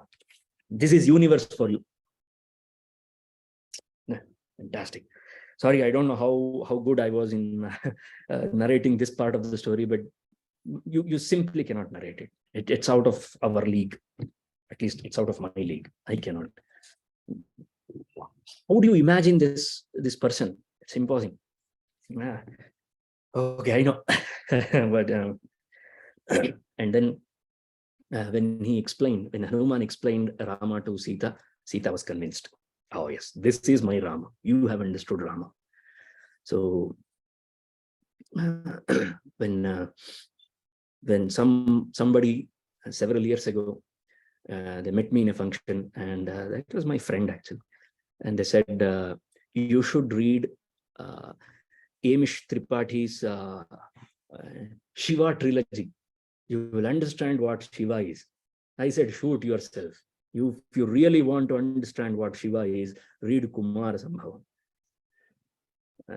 And Parvati, she is an Ardhangini of Mahadeva, isn't it? Nasanti Yatharthya Vidah Pinakinaha, claims Parvati. Parvati says that there is nobody on this earth who knows Mahadeva as it is. And then Amish Tripathi knows. Amish Tripathi. Nobody knows. Not even Parvati. Nasanti Yatharthya Vidah Pinakinaha. Likewise, Nasanti Yatharthya Vidah Raghavasya. Nobody knows Raghava. If you really want to know Raghava, listen to Tyagaraja. That fellow knew what Raghava is. He knew what Rama is. Unfortunately, we don't have any Sahityam, any literature left of Hanūmān apart from these things. If Hanūmān ever wrote something, or if Hanūmān came in front of us and narrated Rama, then we might be able to understand Rama. Otherwise, it's impossible to understand Rama. We can't even imagine how Rama looked, but we jump on the wagon to criticize Rama. We can't even imagine how he looked. Okay, fine. Moving on. So this always gets me. This really makes me feel I know nothing. If anybody claims that they know Ramayana, they are lying to you. They can't. Can you get this meaning? Can you understand this meaning? I can give you word-to-word meaning. It's not a difficult job. The commentators have given the meaning. But how will we experience that in our heart? You need a guru for that. You need that antaranga darshanam for that. You need sadhana, you need tapasya for that. The conversation that happened in the beginning of Ramayana has repeated itself at the halfway point of Ramayana. Remember how Ramayana started? It started with two tapasvis. Tapasvadhyaya niratam, tapasvi vagvidamvaram, naradam paripapracha Valmikir munipungavam. Tapasvi Valmiki, tapasvinam naradam papracha. Both were tapasvis. That's why Ramayana was narrated. That is why you find the description of Rama done by Narada. And nowhere else in Ramayana you find the description of Rama as beautifully, as aesthetically done other than in Sundarakanda. Why? Two tapasvis are there. It's not only about one tapasvi. The other one, the listening one, he should also be a tapasvi. Sita is a tapasvini. Hanūmān is a tapasvi. That's how he could explain, he could describe Rama. Brilliant. Okay. Sorry, I have to come out of that. And then Hanūmān says that, don't worry, even Rama Rama always feels sad without you. Tvatkritetam anidra cha shokas chinta cha raghavan tapayanti mahan. He doesn't sleep either. Okay. He's always worried about you. That's how Rama was. And then she says that it's been 2 months have been given to me, but I am telling you, I'm going to survive here. I'm going to live here for only 1 month. Tell Rama that I'm going to survive for only 1 month, not after 1 month. I won't be there after a month. And then she says that you are a very courageous man, Hanūmān. No one else could have crossed this ocean. I'm very sure of it. Nobody else could have crossed this ocean, but you have. And I'm very proud of you. And I'm very happy that you have crossed this ocean. And certification from Sita herself, the great tapaswini Sita herself, certified that Hanūmān is fit enough. This is hereby certified that Hanūmān is potent enough, competent enough to speak with Sita. Arhase cha kapishrestha maya samabhibhashtitum. You deserve to talk with me. You deserve to converse with me. Certified by Sita. This is what a conversation looks like. This is what samvada is. What? And then what is the reason behind it?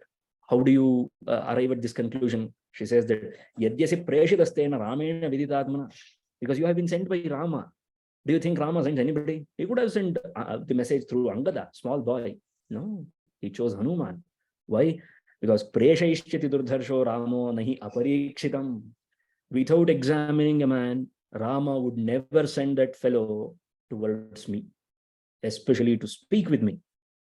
If he has sent you to speak with me, it means he trusts you. He believes you. What other certification do you need? This is, Sita has an MOU with an abroad university, dual degree, dual certification, one from Lankan University and one another from Ayodhyan University. Certified by both universities, dual degree to Hanūmān. This is Hanūmān. And then she asks, how is Rama? How is he doing? Now, he has already narrated her, but again, she wants to listen more and more about her husband. How is he doing? And he explains her again and again. It's a beautiful conversation. I will move forward. And then she says that 1 more month, that's all, Hanūmān. So please let Rama know that I will hold on to my dear life for 1 more month. May he come and take me and all these things. Now at this time, Hanūmān got more enthusiastic. Dual degree jo aa gaya tha. Certified with both of them. Thoda nasha chad gaya tha. Like, celebration. Especially a monkey, when it celebrates, you know what they think, how they think. He thought that Athava mochayishyami tvamadhyaiva sarakshasat asma dukkha duparoha mamaprishtamanandini anindite. Why don't you climb upon me? I shall take you right away to Rama. Hold on your horses. You're over enthusiastic, Hanūmān. I can take the entire Lanka with me. Okay, fine.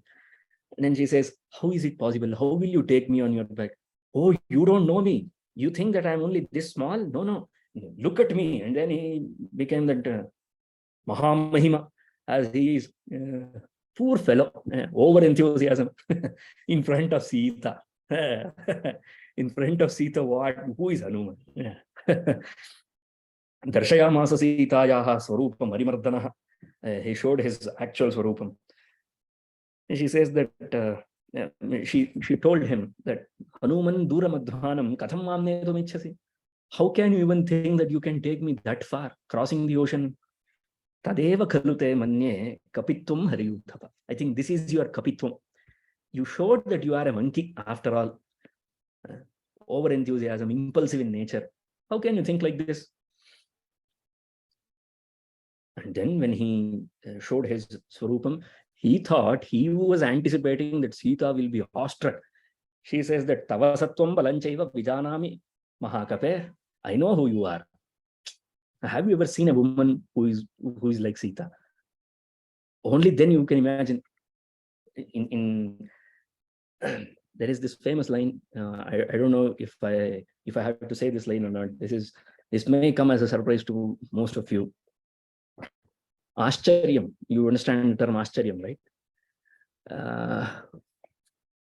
Ascharyam is not something that is innate or that happens to Siddha Purushas.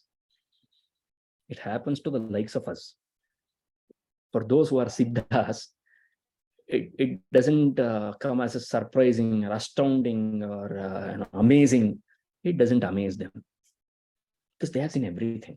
They have seen the Parabrahma. They are Tattvajnanis. They are Brahmajnanis. You can do all your dance and drama in front of them. They know who you are. That's why she said, Tavasatvam Balanchaiva Vijanami Mahakape. I know who you are. I know your strength. Now calm down. It's not proper for me to accompany you. I may fall down. The Rakshasas may attack you. And while you have to face them, I may fall down and I could be eaten by sharks and whales. Okay. And people may think otherwise of you. Char log kya kahenge is not what we should care for. You should care for char log kya kahenge. That's Ramayana's Adarsha. Why won't you care for char log kya kahenge? You live in a bloody society. We live in a bloody society. We are subject to judgment by the society. I mean, we want the society to appreciate us when we do some great thing. We want the society to support us when we contribute something great to the society, but we don't want society to judge us when we commit a crime. What kind of hypocrisy is this? This is what Sita says. Kalatravati sandehas tvayi syadapya samshayam asamshayam tvayi sandehas syad. People will doubt your character if you take me from here to Sri Rama. Why would she care about Hanūmān? You have to care about that. There is a reputation, there is credibility, there is something called as credibility. If you lose credibility, you lose everything. She knew the value. And now I want you to remember this line very dearly, because this line will come in handy when we discuss Sita Yaha, Parityaga, when Sita is left by Rama to forest. People cannot digest that. Why? Because they don't understand what Sita is. Look how much value she's putting on Hanūmān. She just met him. She just saw him now. She is telling him, Sandeha, people will doubt your character. Why do you care about people? You should care about people. You are for the people. Yadyadacharati shrestha tattadevetaro janaha. Isn't it? So many people look up to us. So we need to be precise. We need to follow the path of dharma.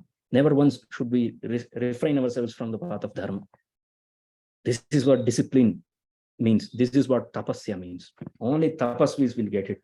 Idiots like us will complain that Sita should not have been left by Rama. And then she says that, I know that you have the strength, you have what it takes to kill the entire Ravana army. She just met him. This is what a tapasvi does. He analyzes you like anything. You just go and stand in front of them. Your history will be opened. Whatever you are, what is your strength, your weakness, SWOT analysis. They know better than anyone else. You don't need a PPT for that. You don't need to pay any intelligent people for that. Tapasya. If you have tapasya, if you are a tapasvi, you will understand. So that's why she says, Kamam tvambi paryapto nihantum sarva rakshasan. Even you are capable to kill all the rakshasas. But Raghavasya yasho hi yet tvaya shastaistu rakshasai. If you kill all the rakshasas, it will hamper the kirti, it will hamper the grand scheme of things. It will destroy the kirti of Raghava. That should not happen, because Raghava is destined to kill rakshasas. You cannot take away the spotlight from him. Okay. And then she says that Bhartur Bhaktim Puraskritya Rama Danyasya Vālī. I am so much dedicated to Rama that Hanūmān Naham Sprashtum Swato Gatram Ichcheyam Vānarotam. I do not want to touch anyone else willingly, willfully. Underline this line. Swataha. She uses the word Swataha na Ichcheyam. I don't want to touch anyone willfully. Then, were you not touched by Ravana? Did he take you from the Bhumi as Ravana sympathizers tell you the story? And have you not heard this version? When Ravana did not touch Sita, he was so pure. Ganta pure, he was not pure. He was a corrupt fellow. He touched Sita. And I can describe you how he touched Sita. I think I have in this session. How he held her hair and her thighs. And she gives that reason. Yadaham gatra samsparsham Ravanasya gata balat. He forcefully touched me. And Anisha kinkarishyami. I could not do anything at that time. Anisha. And then there are many people who name their girl child as Anisha. They think that it's a beautiful name. God bless them. Anisha kinkarishyami. Anisha means weak. Not being able to control myself. It's proper name for these today's generation kids. It's proper name, very good name. Anisha kinkarishyami vinatha vivashasati. I was not able to do anything at that time. So when he touched me, it was not willful. I did not ask him to touch me. And now you are asking me to climb upon you, which means that I have to touch you. I don't want to touch you. And this is where the concept of untouchability was made to look like a demon to the indigenous people of India. They made that untouchability is a social crime. Gamagnim brahmanan jayati tregnim nasprashet kvachit. This is Shastra Pankti for you. You should not touch a cow. You should not touch a brahmana. Brahmana means you should not touch a tapasvi. You should not touch fire. Will you go and touch fire every time? Do we do that? I want to know that. Do we simply go and put our hand into that fuse every time? Because we feel so. We are very happy. I am an electrical engineer, so that's why I put my finger into there. What nonsense is that? Likewise, you are not supposed to touch anyone. Nobody should be touched. What nonsense is this untouchability? What untouchability? We are not supposed to touch anyone while consuming food. Have you seen people today how they consume food?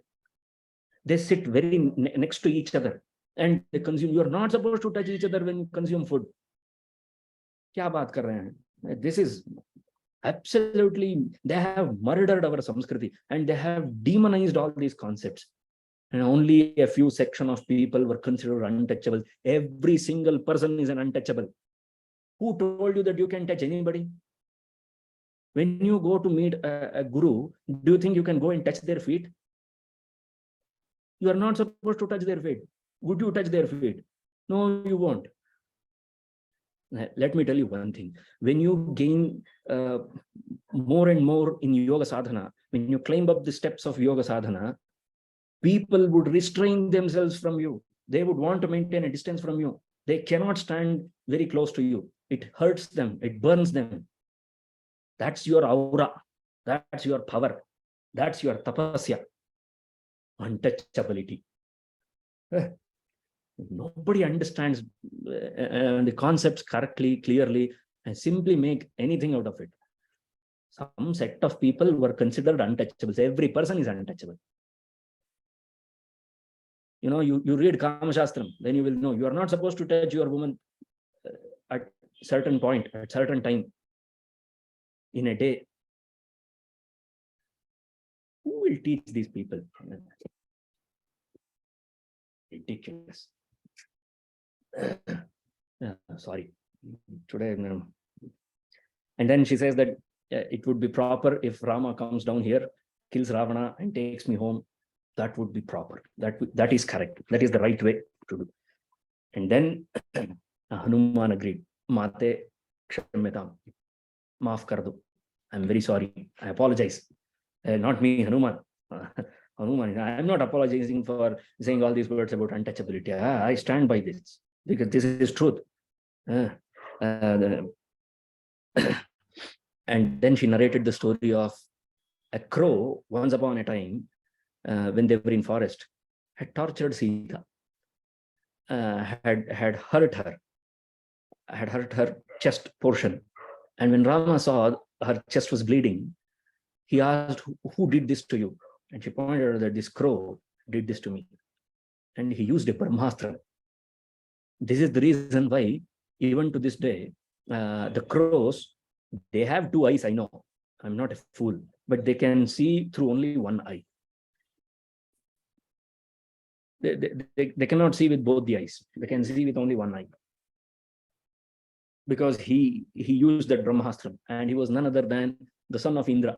That's another story. We will discuss it some other time. And then Sita says, Matkrite kakamatrepi Brahmastram samudiritam. Gubbi mel Brahmastra. See? Not Gubbi, Kage mel Brahmastra. A man who used Brahmastra for my sake on a small raven, on a small crow, why is he not picking up arms to fight against this demon? And then Hanūmān consoles her. He gives his word that Rama is on his toes to come here and win you. Do not worry, Mate, he will come down here. He will get you back. And then she offers her Chudamani. It was one last ornament that she had on her body. And she takes it and gives it to Hanūmān and tells Hanūmān that give this to Rama. He had already given that Anguliyakam. You remember that Anguliyakam? He had already given. So she says that give this to Rama. And when he sees this Chudamani, this will remind him of three people: Kausalya, Daśaratha, and myself. He will be reminded of these three people. So give this to him.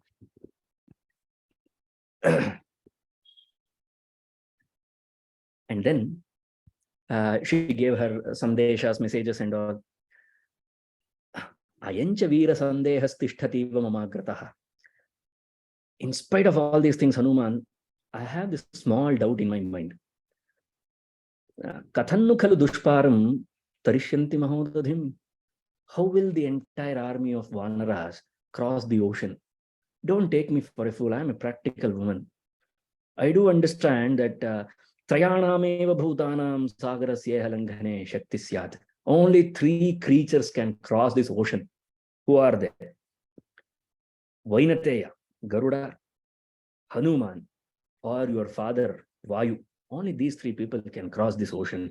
What about the entire army? You should listen to this answer. Remember this answer. With great power comes great response. No, not great responsibility. Humbleness, intellectual humbleness. Hanūmān is an embodiment, is a personification of intellectual humbleness. Look at his response. This fellow, he was praised by Sita. He was certified by Sita. He was praised by Sita that I know what is your strength. You have the power to kill all the Rakshasas on this earth. When you get such an honest praise from Sita herself, you should be beaming with pride, isn't it? When she says that, how can this entire army cross the ocean? Look at his answer. Nachakarma susidanti mahat swamita tejasaha. I don't think the people who are in Sugrīva's army, they are capable of doing unimaginable things. Madvishishtascha tulyascha santi tatriva naugasaha. There are people who are equal to me. There are people who are much better than me in Sugrīva's army. And then he says one of the most iconic lines, goosebumps every time I say this line, Mattah pratyavarah kaschita nasti Sugrīva sannidhu. There is no other person who is ranked as low as me in Sugrīva's army. This is intellectual humbleness. Nobody in Sugrīva's army is ranked below me. I am the lowest ranked fellow in Sugrīva's army. Aham tavadiha praptaha. If I can come down here, kim punaste mahavalaha. Why can't those great men come down here? They will definitely come here. If I can come this far, then they can definitely walk this far. They will be here. I say, baaya haath ka khel hai. They will be here soon. You see, when a person like Hanūmān makes this kind of a statement, it makes sense. It brings you goosebumps. When Kalidasa says that, is that Sutre Manigana iva Vasurya Prabhavo Vamshaha Kvachalpa Vishaya Matihi Titirusha Dustaram Moha Rupena Sagaram. When Kalidasa makes that statement, it makes sense. When I make that statement, it makes me look funny because it is true. It is true when I say that I cannot cross this ocean. Yes, you cannot cross this ocean. Why? Because you don't have strength. That is truth. But when Hanūmān says, it makes sense. And Kalidasa says, it makes sense. And then he substantiates his claim. Nahi prakrishtav preshyante hitare janaha. Do you think for sending a message, strong people are sent to send a message? You observe in your home. You send the smallest kid available in the home to somebody's house. Go and check whether a neighborhood auntie is there in her house or not. Small kid is sent. You don't send the strongest man. You don't send your husband. You don't send the family head. Go and check whether there is this person in the neighborhood. No, you send a small kid. That's what Hanūmān means. They have sent me. Because this is a small task. Don't worry, there are plenty of people who are much more stronger than me. This is Hanūmān for you.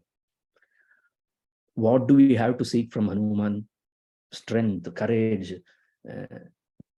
intellectual humbleness, tapasya. Okay, and then we took her sandesha. And once more, Hanūmān decides that what should I do? I should achieve something else which is not being instructed to me. But the thing that I am going to achieve should be in synchronization with what I have been instructed to do. He says that Nasama Rakshassu Gunaya Kalpate. You cannot negotiate with Rakshasas. Nadanam Arthopachiteshu Jate. They are filthy rich, so you cannot give them anything in exchange. Nabheda Zadhya Baladarpita Janaha.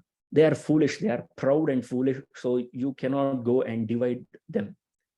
Parakramastvesha mame harochate. So only danda can work. No room for sama, no room for dana, no room for bheda amongst Rakshasas. This is the time for danda. What should I do? What should I do? He was thinking, he looked at the Pramadavanam, he looked at Ashokavanam. Let me destroy this Vanam. He went on, he destroyed that Vanam in minutes. The Rakshasas were hit with a nightmare. They had not expected that something will happen like this, even in their daydreams, even in their wildest dreams. They were shaken to the core. They all went to complain to Rāvana. They reported immediately, there has been a monkey. A monkey has run havoc in your most favorite Upavanam, most favorite park, Ashokavanam. It is destroyed. And what Hanūmān did? Jayatyati balo Rāmaha, Shri Ram ki jai ho, Sugrīva jayati. Okay.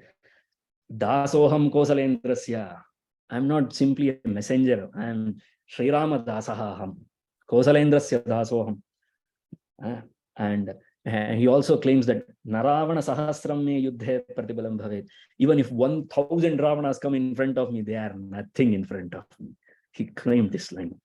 Imagine a monkey running through your most favorite park, plucking the trees like plucking flowers, destroying your most favorite park, and claiming that not even 1,000 Ravanas are enough for me. They had heard about, remember, they had heard about a monkey named Vālī. How Vālī embarrassed Ravana. So they know what monkeys can do. And then Hanūmān was claiming like this. Ravana did not want to take any chance. So what he did was, he sent his army, one battalion of army, killed, finished. He sent Prahasta Putra, Prahasta's son. His name was Jambumali, finished. He sent his 7 sons of his ministers, finished, killed. And then he sent his 5 commander-in-chiefs. Can you imagine when you have to send your commander-in-chiefs, 5 of them, Virupa, Virupaksha, Yupaksha, Praghasa, Bhasakarna, and Durdhara, all of them burned down, finished.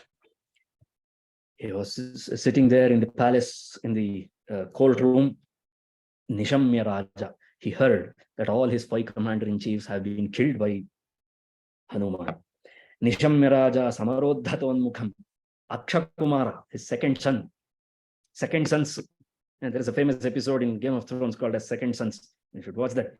Second son of Ravana, Akshakumara. He was waiting there in the room, holding his bow in his hand. And he was urging to go to war. All Ravana did was, he did not even utter a word. Kumaramaksham prasamaikshataksham. He simply looked at Akshakumara, and Valmiki explains like how if all the great Brahmajnanis sat together and invoked Agni, and how Agni would fire up. Likewise, Satasya Drishtyarpana Samprachoditaha Pratapavan Kanchana Chitra Karmukaha. His bow was made out of gold, Akshakumara. Right? And he took that bow and Samutpapatatha Sadasyudiritaha. And he simply jumped out of his seat. He went to the battlefield. Vijati Mukher Havisheva Pavakaha. Like how the Agni becomes Prajwalitaha. Likewise, Akshakumara went, and we all know what happened to Akshakumara. It was a brilliant war. It was a brilliant battle between Akshakumara and Hanūmān. And finally, Hanūmān succeeded in defeating Akshakumara. Not defeating, he killed him. He finished him. Now, Ravana had to send his trump card, Indrajit. Indrajit went there. And Indrajit was invincible, remember that. And what he did was, he used Brahmashirostra and Nagapasha, and Hanūmān was imprisoned. Hanūmān was like, he cannot imprison me. But this is Pitamaha, this is Chaturmukha Brahma's Astram. I have to respect Chaturmukha Brahma, not Indrajit. What can Indrajit do to me? But I have to respect Brahmashirostra. That's why he kept quiet. And then the fools, Rakshasas, what they did was, he was already bound by Nagapasha, but they were tying him with their ropes. They said, if you tie something that has already been tied, it releases the first tie. So Nagapasha became useless on Hanūmān. They tied him, and Hanūmān thought that, fine, let me get an audience of Ravana. Let me see what Ravana is made up of. And he was presented in front of Ravana. Let me end the story here. Because the conversations that happened with Ravana and Hanūmān, brilliant. Yadyadharmo na balavan, syadayam rakshaseshvaraha. We'll see what Ravana and Hanūmān converse, what was the gist of their conversation. Okay, you have 3 minutes. Any questions? You may ask me. Why does Sita say, I will hold on to, what is that? I will hold on to life only for 1 more month. Is it out of fear, or was she giving a kind of ultimatum to Rama? Second one, ultimatum to Rama. hurry up. Okay, we don't have much time. Have to hurry up. So that's it.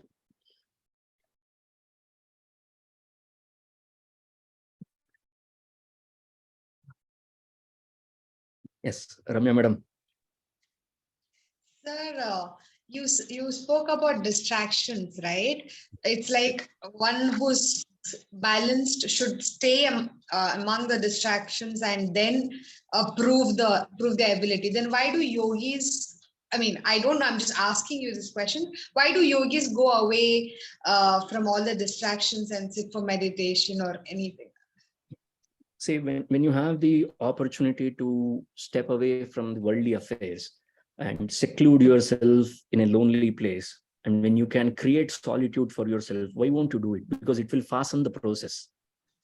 Instead of remaining here and suffering, even Kaushika, he went to forest to do penance. In spite of that, he was examined. In spite of it, he had to face plenty of struggles. One Menaka was sufficient to drop him. Imagine if you stay here, what will happen? So that's why, it's better to avoid distractions rather than, 90% of our energy, 90% of our tapasya will go away in facing or in eradicating these distractions. When will we contemplate on what needs to be contemplated? We have to keep an eye on the main thing, isn't it? So that's why they seek solitude. Ekante sukhamasyatam, Adi Shankara. Vivikta desha savitam, Krishna in Gita. Oh, sorry, yes. Okay. And Hanūmān has not met Vibhishana yet, right? Till now, what have you told? Okay. And you mentioned Sita was shivering. Was it because of fear? Like the banana? Yeah. Fear. I don't know if you have experienced this. I have. So that's why I can say this with utmost confidence. When you have done nothing wrong, and if people abuse you, if people embarrass you willfully, then you can start shivering. You can ask any children, innocent children, when their ma'am scolds them without any reason, children cry, and they don't simply cry, they shiver. Actually, their legs will be shaking. And that's what happened to Sita, because she is not supposed to be subjected to such kind of harsh words. She does not deserve it. And when she heard those words, she was hurt. That's why she was shivering, not out of fear. The emotion was being hurt, you mean? Yes, hurt, and not even hurt. She did not deserve that. Okay. She did not deserve it. That's why she was shivering. And you use the word tapasya throughout. So what is tapasya? Because you also used it in the context of how many men in number could talk to Sita, including Bharata couldn't talk to her. So what was it like? I mean, why? Because he was her brother-in-law. I mean, at least a small greeting also could have happened. No. So what does tapasya mean? Is it like, okay, you use the word gambhira, like even in Kannada there's word gambhir. So tapasya means only gambhira, or it has more that is layers? A byproduct of tapasya. Gambhirya is a byproduct of tapasya. So you mean tumbiro koda type? Yes. So you use tapasya word even with regard to Bhishma, to to appreciate his thing. So there was a time where well, I'm not sure the authenticity of whatever I'm telling.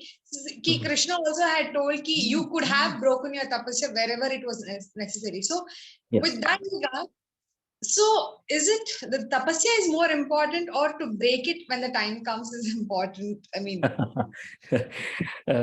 dharma is important. Rama broke his tapasya too. When, sir? When he had to krodhamaharaya tivram. He had to bring on the anger. He had to manifest the anger on himself in order to kill Ravana. So that manifestation of anger is breaking of tapasya, because every time you get angry and you do something, you lose plenty of steps of tapasya. This is the reason why Sita tapasascha anupalana. That's why she said that she did not want to go through that. She did not want to lose tapasya. Either one of them should keep on to hold on to tapasya. It's required. I'm still not getting the right answer. Right answer as in the meaning of tapasya. Is it like integrity of your mind, or? Oh, no. Tapasya. Oh, you want the explanation of tapasya? Sorry, I forgot that part of the question. Sorry. Wow. Yeah. Tapasya means, being disciplined, following our sadhana marga, following the words of Guru, doing our duty, following our swadharma. This is all tapasya. A culmination of all this involved in our lifestyle is tapasya. It's not simply meditating. It's not simply asana or pranayama. It's a lifestyle, how we live. Not fluctuating from our swadharma, following swadharma, restraining ourselves from paradharma, following varnashrama dharma, all these things. Following dharma is tapasya. That's all. And in Kannada, there is a famous saying, tapasya means kayodu, sudubeku, olagadainda sudubeku. And they say that halu kaidashtu ruchi jasti. So, like halu, jeevananu ashte. So it should be like, our life should go through plenty of penance. Only then sweetness will be there. That sweetness will be there. I hope I was able to answer. Now you can connect the dots, right? The importance of tapasya. I think the title should have been something else. The importance of tapasya or something like that. It doesn't matter. Okay. There are so many questions here. I hope I answered all your questions, Ramyaji. Are there any more questions? No. Is camel Hanūmān's Vahanam? No. Why camel? Who told you? No. Camel is not Hanūmān's Vahanam. Hanūmān did not have any Vahanam. No. Taking yourself out of distractions to solitude is also a way of avoiding distractions. But that's what I said. Yeah. Keeping ourselves away from all these distractions is a smart way of proceeding ahead. Yeah, I posted that and then you said the same thing. So. Oh, okay. Oh, thank you. I must have read your mind because I did not read your message, honestly. Okay, then why Narasimha is called Shimshumara? Oh, no. Narasimha is not called Shimshumara. Shimshumara is a different. See, there is some story related to Shimshumara in Bhagavatam as well. Shimshumara is a different one. He was an asura as well, Shimshumara. Narasimha and Shimshumara are two different things. And in Jyotisha, in terms of astronomy, Shimshumara is a constellation. There are two different things. People touch cows' tail. People are stupid. They're not supposed to touch cow until and unless you are taking care of them. You see a cow, you have to observe, not these Jersey cows. They are useless. You go and observe a Nati Hasu, desi cow. Okay. And if somebody else who generally doesn't take care of that cow, who is a visitor, and you go and first of all, the typical Hale Mysore regions, Amrit Mahal, Hallikar, and all these cows, they won't allow you near them. They are very rigorous. They can identify people and they won't allow you. Even if they allowed you, if you touch them, they will shake that part. Only that part of their body, they will shake that, just to denote that they don't like you touching them. They are like, walking purity. Cows are walking purity. You don't touch anytime. Now, the same rule is applicable. I mean, it was there in my childhood. It was there. You are not supposed to enter Puja Graham anytime you want. You cannot. You are supposed to close the door of Puja Graham. You are not supposed to look at the God whenever you want. Hey, there is some sanctity for that. Forget about Puja Graham. We were not, as children, we were not allowed to enter into kitchen without taking a bath. And if we entered, black and blue, because it's a It's a very pure place. That is, Paka Yajnam is happening there. Do you think women are not allowed to perform Yajnam? Who told you? They are allowed to do Paka Yajnam. Is there any better Yajnam than Paka Yajnam? Oh, that is only a fancy term, sophisticated term for cooking. It is not cooking. If you still think that it is cooking, shoot yourselves. You still want to remain in a mortal level, that you want to think it as cooking. It is not a chore. Okay, it is not a job. It is a yajnam. What is that? Parjanya dhanna sambhavaha, yajnat bhavati parjanyaha, yajnah karma samudbhavaha, karma brahmodbhavam vidhi, brahmakshara samudbhavam. Bhagavad Gita. What? There are plenty of things. It is a yajnam. Everything is yajnam. Yajnamayo yajno vai Vishnu. They asked you to be an embodiment of Vishnu. No, you consider it as a daily chore, you consider it as a job. You are an idiot. What can we do? It is a yajna. Sorry. Kshamyatam. Okay. And then how can we develop tapasya? I may not be asking this really, but yeah. I think I said that as well. Tapasya is following swadharma. Always remember, swalpamapyasya dharmasya trayate mahato bhayat. Krishna in Gita. Even a small thing, if we follow it diligently, devotedly, and dedicatedly, it will protect us from grave dangers. Small things, one thing, hold on to it.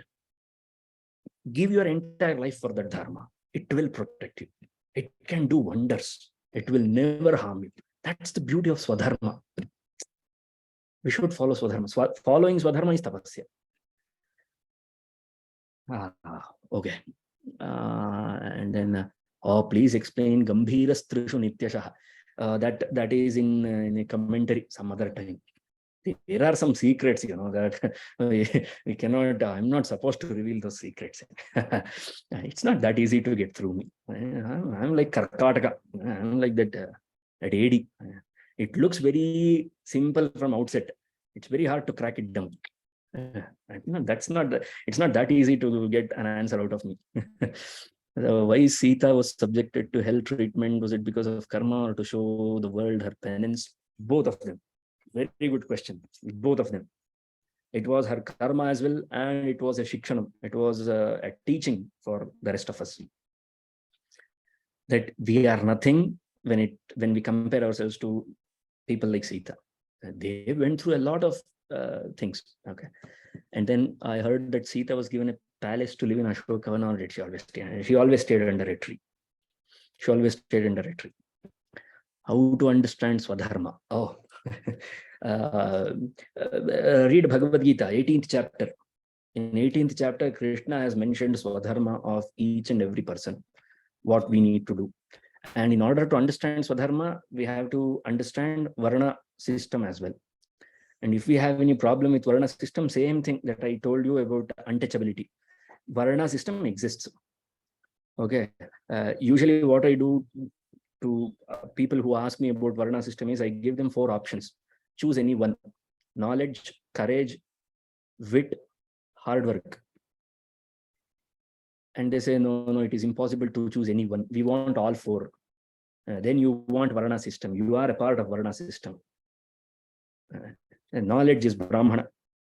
Courage is Kshatriya. Wit is Vaishya. Hard work is Shudra. The problem is, the moment we hear the word Shudra, it triggers. It brings a picture that they are a community. They are a set of people. They are not. Shudra is an idea. You did not get offended when I use the word hard work, but you get offended the moment I use the word Shudra, isn't it? See the difference, how much corruption is there in our mind. It's very difficult to remove that. Okay, so when we understand Varna system, and to whichever Varna we belong, whichever ashrama we belong, following Varna ashrama dharma is our Swadharma. Okay, and then is it possible to integrate all qualities described by Hanūmān in a painting or idol? You may try. You can try. It's very difficult. It's very difficult to bring it, because you need a picture, right? For something to imagine, you need a reference. Where is your reference? I said that Tristhiraha, this Manibandha, Uru, and mutti. This should be sthira. Who do you imagine that?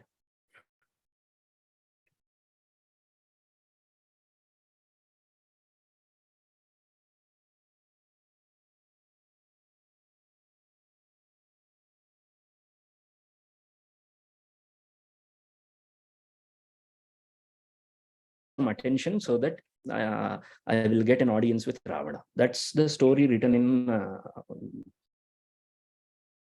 Valmiki's version of Ramayana. Okay. And then has Krishna quoted about Rama anywhere? No, no, not this Rama. Yes. I think in Vibhuti Yoga, in 10th chapter, if I'm not wrong, Ramosmi Dhanurdharanam Ramo.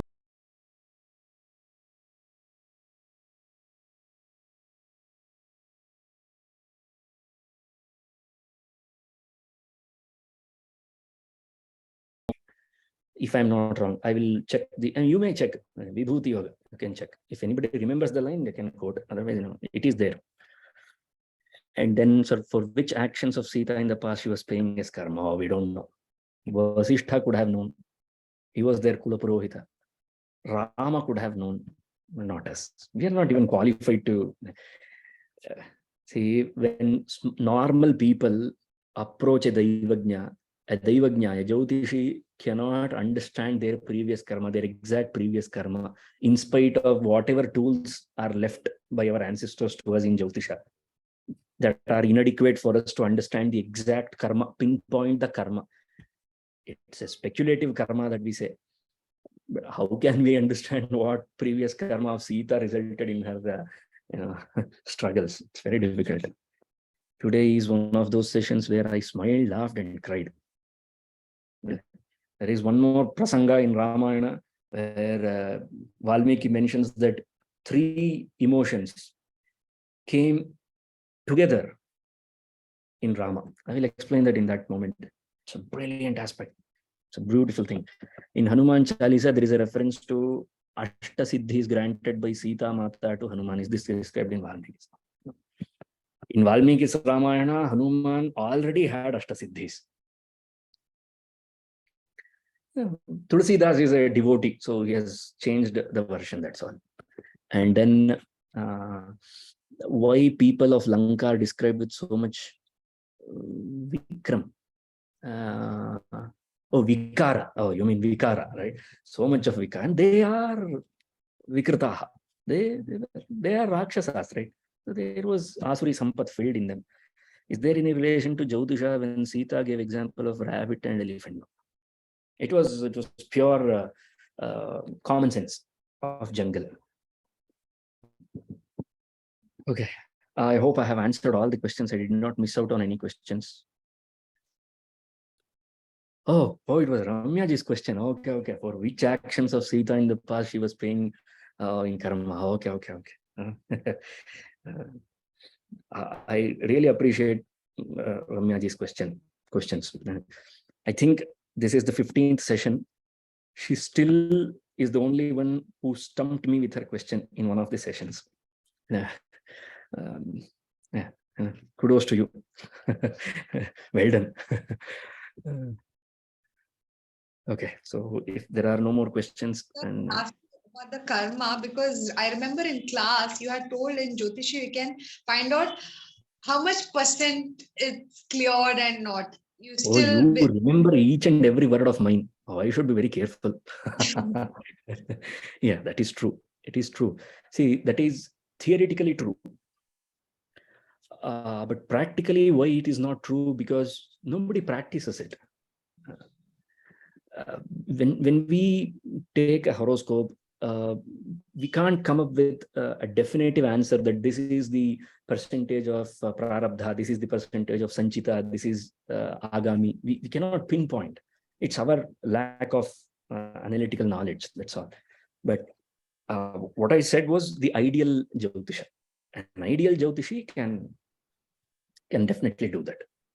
He can do. 2020 or 2019. Yeah. Memory power. I think she eats badam every day. Okay. The part where Sita is convinced about Hanūmān being Rama's messenger and then gets a doubt again made me. Yeah. That is true. Again, your description, that's the part that made me. Yeah. I had to switch off the video for a few minutes to wipe my tears. Because you have to imagine what Sita was going through at that moment.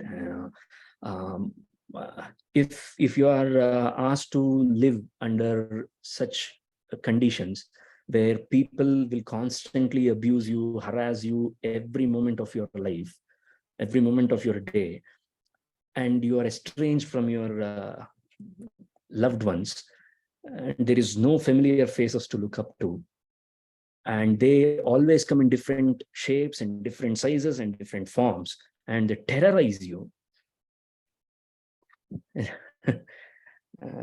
I, as a child, while growing up, I had heard articles describing what Dr. Rajkumar must have felt when he was a captive of Veerappan. I am ashamed of myself thinking that how could I not imagine what Sita must have felt when she was a captive of Ravana? When we cannot even put a number, we cannot even multiply what Dr. Rajkumar went through when he was a captive of Veerappan to what Sita went through when she was a captive of Ravana. So it really breaks me. Okay, yeah, Rama Shastra Bhatamaham. There is the quotation. Thank you. That is from Vibhuti Yoga, where Krishna claims that he is Rama. He is everyone. Krishna is everyone. Okay, yeah. So if there are no more questions, I think we can end the session here. Next week we will meet. Are the measurements told in Shilpa Shastra are from Samudrika Shastra? Very good. Yes, they are. They have a very close connection. That is why, in order to study Shilpa Shastram, you need a Jyotishi. Shilpa comes under Kalpa. As part of Vedangas, Shilpa is an extension of Kalpa Shastra, isn't it? Kalpa is all about measurements. And where do you get these measurements? Jyotisha. Jyotisha is an encyclopedia, my friend. You have to be aware of everything. If you restrain yourself from not knowing several things because I'm not interested in that, nobody cares whether you are interested or not. If you are into Jyotisha, you should know every detail. Everything matters. Every tiny detail matters. That's why I keep telling that Valmiki is an expert in Jyotisha. He has explored every part of Jyotisha. And you can see a different version of Jyotisha in Vyasa's Mahabharata. But for me, personally, Valmiki will always be Valmiki. And nobody can claim his position in my heart. Valmiki is so many things. Okay. And this was the scenario, this was the episode that actually turned me towards doing research on the conversations of Ramayana. This was the episode, the conversation of Hanūmān and Sita. Because I had a Sanskrit teacher in my high school days. He had once asked me a very difficult question in front of the entire class. I don't think anybody remembers that, but I remembered it. He had asked me this question, Umam sapashyan rujunaiva chakshusha. What do you mean by rujunaiva chakshusha? I was stumped. I did not know what the answer is. How do you answer? How do you define ruju chakshu, ruju drishti? First of all, as native Kannada speakers, we don't use the word ruju anymore. There was ruju vatu once upon a time. Now that is gone, out of fashion. Onchur sign madbidi. What sign madbidi? Ruju vatu. Kannada. And then rujuvada nade. That was there as a child growing up, I had heard these words. Kannada. Rujuvada nade itkolbeku jeevanadalli. No ruju. Okay, fine. Sorry. So, rujunaiva chakshusha. It's only tapasya can bring all those things. Nothing else. Okay, so see you next week. We have the how to report how to document and how to submit a report. We will see that in the coming week. He submits a report to Rama. Drishta Sīteti Tattvataha, Valmiki says. He could have said, I saw Sita. I mean, he could have said, Sita was seen by me in Sanskrita. Sita Drishta ityapi vaktum shakyate. In Sanskrita, you can say Sita Drishta or Drishta Sita. Hanūmān preferred the second one, Drishta Sita, not Sita Drishta. Why? Because if he uttered the word Sita, it would have generated some anxious moments to Rama. Sita, what happened to her? He did not want to put Rama into anxiousness. So that's why he said, Drishta Sita. Nodde Sitena. Siten nodde alla. Nodde Siten. That's Hanūmān. And we'll see in the next week. Thank you very much. Sorry for exceeding the time. And hopefully we will see in the next. In Tamil also it is the same. They have copied it from Kannada. That was a bad joke. Okay. Tamilians won't appreciate. And I don't care. I'm a proud Kannadiga. Okay. See you next week. Thank you. Namaste. Thank you, sir.